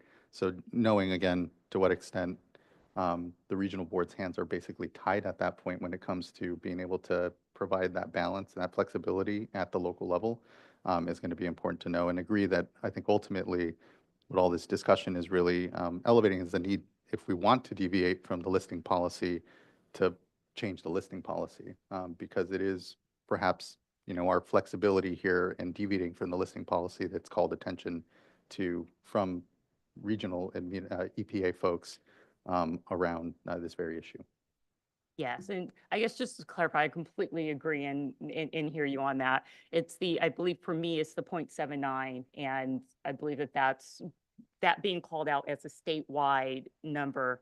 And if I'm hearing and understanding correctly, US EPA has taken that number and it's understanding that that is the background number for California, and that's where we're to achieve. And so it's looking at incorporating how, updating the listing policy to provide that flex as we're listing, to take other things into account and looking at highly modified channels. And obviously, I mean, we already have the flexibility to take in new peer-reviewed studies and to adjust based on those. And so it's more of just updating to reflect highly modified channels. Appreciate that. Thank you, board member. Mr. Bishop. I'm going to take the prerogative of being probably the only one here that was on the listing panel at the time. Tess, I think, wants to make sure Tess and she I, has yeah. acknowledgement for it as well. Thank you, Tess. And as Tess will remember, the listing and policy was a very collaborative approach. It had 12 dischargers, 12 NGOs, and 1 water supply, and a few regulators sitting on the sidelines. The policy was meant to be very conservative. At the time it was designed, and it may be that you want to revisit that at a future date, but it was designed to make it easy to get things on the list and hard to get them off. It was meant to, if there was any concern about the water body, it was going to be listed, and that the TMDL would be the process for figuring out the more detail on that. So there is some inherent conservation built into that policy, and it was done purposely. That doesn't mean you can't revisit it, but it wasn't meant to be balanced. It was meant to be unbalanced, and that's the way it was designed. Additionally, I want to make sure that you all recognize that even if we didn't use the CIC score at all and didn't look at the bugs at all of those bodies would be listed. Those ag drains would be listed. They'd still have to do TMDLs. They'd still have the same requirements on them because they have a pollutant that is exceeding the standard, and that's got to be both of them. I think that a point that Phil made that is important to keep in mind is that EPA doesn't like our listing policy, doesn't like some of the things about the way we do CACF, but they do recognize it and they accept it because they accepted that policy. It's if we don't like the outcome that the policy produces, we should be considering changing the policy. And I believe, at least in the past, unless EPA changes their mind and doesn't adopt the new policy, doesn't approve the new policy, they will go with what we develop. So we have a policy that says an associated pollutant that can impact biology and a low CACI score essentially lists that. If we want to change that to say that the CICI score is just a reference to look at the condition of the stream, but shouldn't be used in the listing policy, you all could do that in a change to the listing policy. And you'd have to then deal with EPA's concerns and the environmental concerns. Yeah, appreciate that, Mr. Bishop. Board Member McGuire and then Board Member Firestone. Yeah, thank you. This has been a very robust discussion today. And so I'm just going to throw something out there, which is a bit of a wild card, because I like doing that. But I wanted to tee off actually Mr. Voskuil's comments as they relate to climate change and the discussion about really what is, I think, trying to navigate what is degradation or impacts to a beneficial use caused by a pollutant or pollutants versus pollution itself. I thought that was a really interesting comment, and Mr. Voskuil was focused on ocean acidification, but it can really be used in other examples as well. but just talking about carbon dioxide from the atmosphere and its impact on degradation in the ocean, near ocean areas. Another example might be temperature, right? As we're experiencing climate change and ambient air temperature is increasing, that causes impacts to water bodies and to the ecosystems that rely on them and those beneficial uses. So I know you did some relook at temperature listings based on controllable factors. I think there's a limit there in terms of to what degree can you control those factors. I think there's limitations. I think there's limitations in terms of what we can accomplish in terms of discharges to the ocean that might influence and help better protect marine life in ocean acidification considerations. So this, the example, and I don't know much about this, that's why I wanted to bring it up, but this category that Oregon added of 5C, because, due to climate change considerations, I just want to flag that I'm interested in learning a little bit more about that. We're having a pretty open discussion here about the listing policy itself and how we go about this. And I would say that that's, this, and we're actually talking about updating the climate change resolution here at the board as well. And so this is probably the right time to actually take another look at that and start thinking about climate change factors in terms of what we're all witnessing, and really trying to identify where that line is in terms of what we can control and what we can't, and how that impacts perhaps, or maybe doesn't, I don't know, how we make these types of listing decisions for impairments, how we categorize them, and how ultimately how they're addressed. So I just wanted to flag that. I know it's it's not a benthic community comment, but I still wanted to take the opportunity to flag this for some more discussion. Thanks. Yeah, appreciate it, board member. Definitely for more discussion, and also interested in how we might be thinking about this. I mean, I know that the example comes up even in the Endangered Species Act, where there's a feeling that, well, it's, these greater pressures, it's climate change that are causing, extirpation. And so, what is it that's within our control, and worthy of some debate for sure. Board member Firestone. Thanks. Let's see, one just clarification is we don't have to, as the study that SWRCB and Region 5 is looking at is maybe refining CSCI scores for thinking about different contexts, and as that's peer reviewed, as we look at how our understanding of CSCI scores evolves, we don't need to change the listing policy, right? That is something that doesn't require us to change a listing policy to change that. That's something we can do without That's correct. readopting or amending the listing policy. That's correct. Yeah, as long as we use it similar to an evaluation guideline in this case, and as long as it's peer reviewed, we can use it as new science and reassess based on a new standard, basically, for a given classification of waters. And we can already be working ahead of this, trying to get, because the key piece of information is going to be, who's determined that this is a heavily modified channel, is it an ag ditch, and determining that as the key piece of evidence for using an alternative number.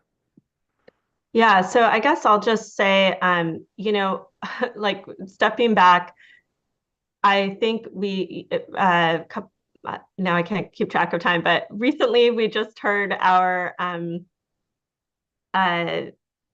strategic work plan, and we starred that we need to, this biostem, was it BC or something, like the acronyms, but if there's, I think we started that we need to work on that. And in particular, I think we need to work on nutrients, and that includes, HABs,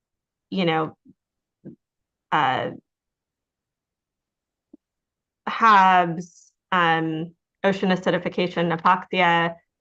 we flagged that those are high, very, very high priorities. And I feel like this, if I'm just concerned that I don't want us to start taking on new processes of like relooking at the whole listing policy, if really what we need to do is zero in on prioritizing, the CSCI score studies and understanding that. I think we're doing that. That also comes up with Region 9's bioobjectives and with the work that we've already prioritized with biostimulatory and nutrient policies. So I want to just not to say that we shouldn't relook at listing policies, but I don't think that should be our priority right now. I feel like the issue isn't our listing policies. It's that this is an area we need to continue to work on the regular, both the CSCI scores, the use of that, what's appropriate in different parts of the state. And I think what are regulatory responses that are appropriate for nutrients in both inland and coastal contexts. And then I feel like for the, I guess I'll just say for the idea of climate change as a cause rather than pollutants, I think we all know that there's generally not just one simplistic cause, like everything is interconnected. And so there's often what we see is that maybe the level of pollutant that was okay or not creating the kind of outcomes that we would that we don't want to see, the kinds of impacts. Maybe that level of pollutant now with higher temperatures causes much more severe impacts or higher carbon dioxide levels, or there are as our environment changes, the way that the pollutants interact with it changes. And so it does mean we have to maybe relook at different levels and how we understand that. So I just want to be careful about writing off something like ocean acidification as just purely climate change. I don't think that's what the models and science is showing, that it isn't something that we have some ability to impact, and through what we can do on human discharges and pollutants. And so I just want us to be careful as we're trying to figure out how to factor in that impact of changing climate in terms of suggesting that it might mean that we don't take we don't take a hard look at what we can do, which maybe means doing more than we had to before because we're in a different climate than and hydrology than we were. So but I think really good discussion, and again, just to me this helps highlight the priorities that we had already flagged of really trying to dig in on nutrients and what is appropriate responses and policies to navigate that diverse state that we're in, and the different what is appropriate in different regions. So I look forward to more discussion on it, and I appreciate all the work. Thank you, board member. Appreciate those points, especially the last, and agree that we've already kind of gone through our strategic work plan. We have a priority, and nutrients are certainly there. And when it comes to this discussion around potentially opening up the listing policy or making changes, it's in light of what are already some significant commitments here. So Much appreciated for those points. Vice Chair. That's what I was going to say. Yeah, just thinking about bandwidth, and it's probably a good idea at some point to review it. Well, at least review it to see whether or not it's something that we might want to consider. But on this issue, the benthic community that we've been talking about here today, first of all, just really want to thank everyone. And this is why I love being on this board, because just open minds and an opportunity to just, hear about issues and different angles. And we've talked about a lot of different angles. And so even though, I came in here thinking I really want to see category 3, I still do favor that, but I'm also open to other approaches. Not an approach that's going to take forever, though, like updating the listing policy. So I think there are, maybe in combination with reaching out to Region 9 and then looking at, getting some expedited review. And then also we're going to adopt a resolution. So we can say things in the resolution and provide for further clarification or direction, expectations about coming back.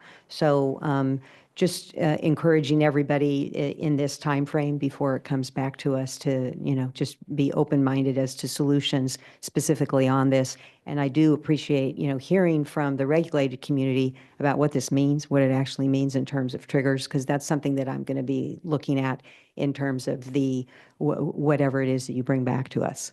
Thank you. Thank you, Vice Chair. Much agreed. It is great to be able to have these conversations and open here to be able to take in new information and be able to have some healthy debate, which is what this is all about. So looking to fellow board colleagues, if there's any further discussion, this is, again, not a decision point for us. This was just a workshop, and I just appreciate everyone's contributions. If we've whet your appetite for discussions around the CI, we will be having a workshop, as has been indicated, around Region 9's biological objectives. So tune in for that for more discussion around these very issues. So with that, thank you all. Really appreciate the great discussion. Thank you, everyone, for the discourse here. That wraps up the workshop, item number 3, and brings us to our last item, which is item number 4, board member reports. I just have one report, and that is that on March 5th, I was at the Assembly budget hearing talking about our requests for dollars on Prop 4 bond, our Sigma work, and our drinking water work. So that's the only item I have here to indicate on my board member report. Looking to see other colleagues if they have reports. Board Member McGuire. I do not have a report this time. Thank you. I also do not have a report. Thank you. Thank you. Looking to Board Member Firestone. I participated in a meeting we had in the community of San Lucas, and I think folks did a great job of having good participation with the local district and a lot of community members to look at the results and recommendations coming out of a feasibility study for safe drinking water that I think will help the district move forward with getting a solution in place. So it was, thanks, everyone did a great job, and look forward to trying to get that moving quickly. Thank you for that, board member. I really appreciate you stepping into that meeting for me. I was sick that day and really needed to be able to recover. And so I just thank you for that partnership and stepping in what is a really critical project out there and longstanding for the community. So thank you. All right, that wraps up our board member reports and brings us to the end of our agenda here, except for we will be going into closed session. We'll be up in 2510. Let's go ahead and, well, I mean, at this point, I'm wondering if we should just give ourselves a lunch and then go ahead and say we'll convene at 12:30, if that works for folks then. We'll go to take early lunch, convene, because I believe we'll have quite a long closed session. It will be on the Delta Conveyance Project and sites. Will not be on Title VI. And again, we'll convene in 2510 at 12:30 and then close out officially here at the end there. We will see everyone then otherwise at our next board meeting on April 2nd. And so until then, be safe, be well. Thanks again, everyone, for the great discussion today. Much appreciated. We will see you all here very soon.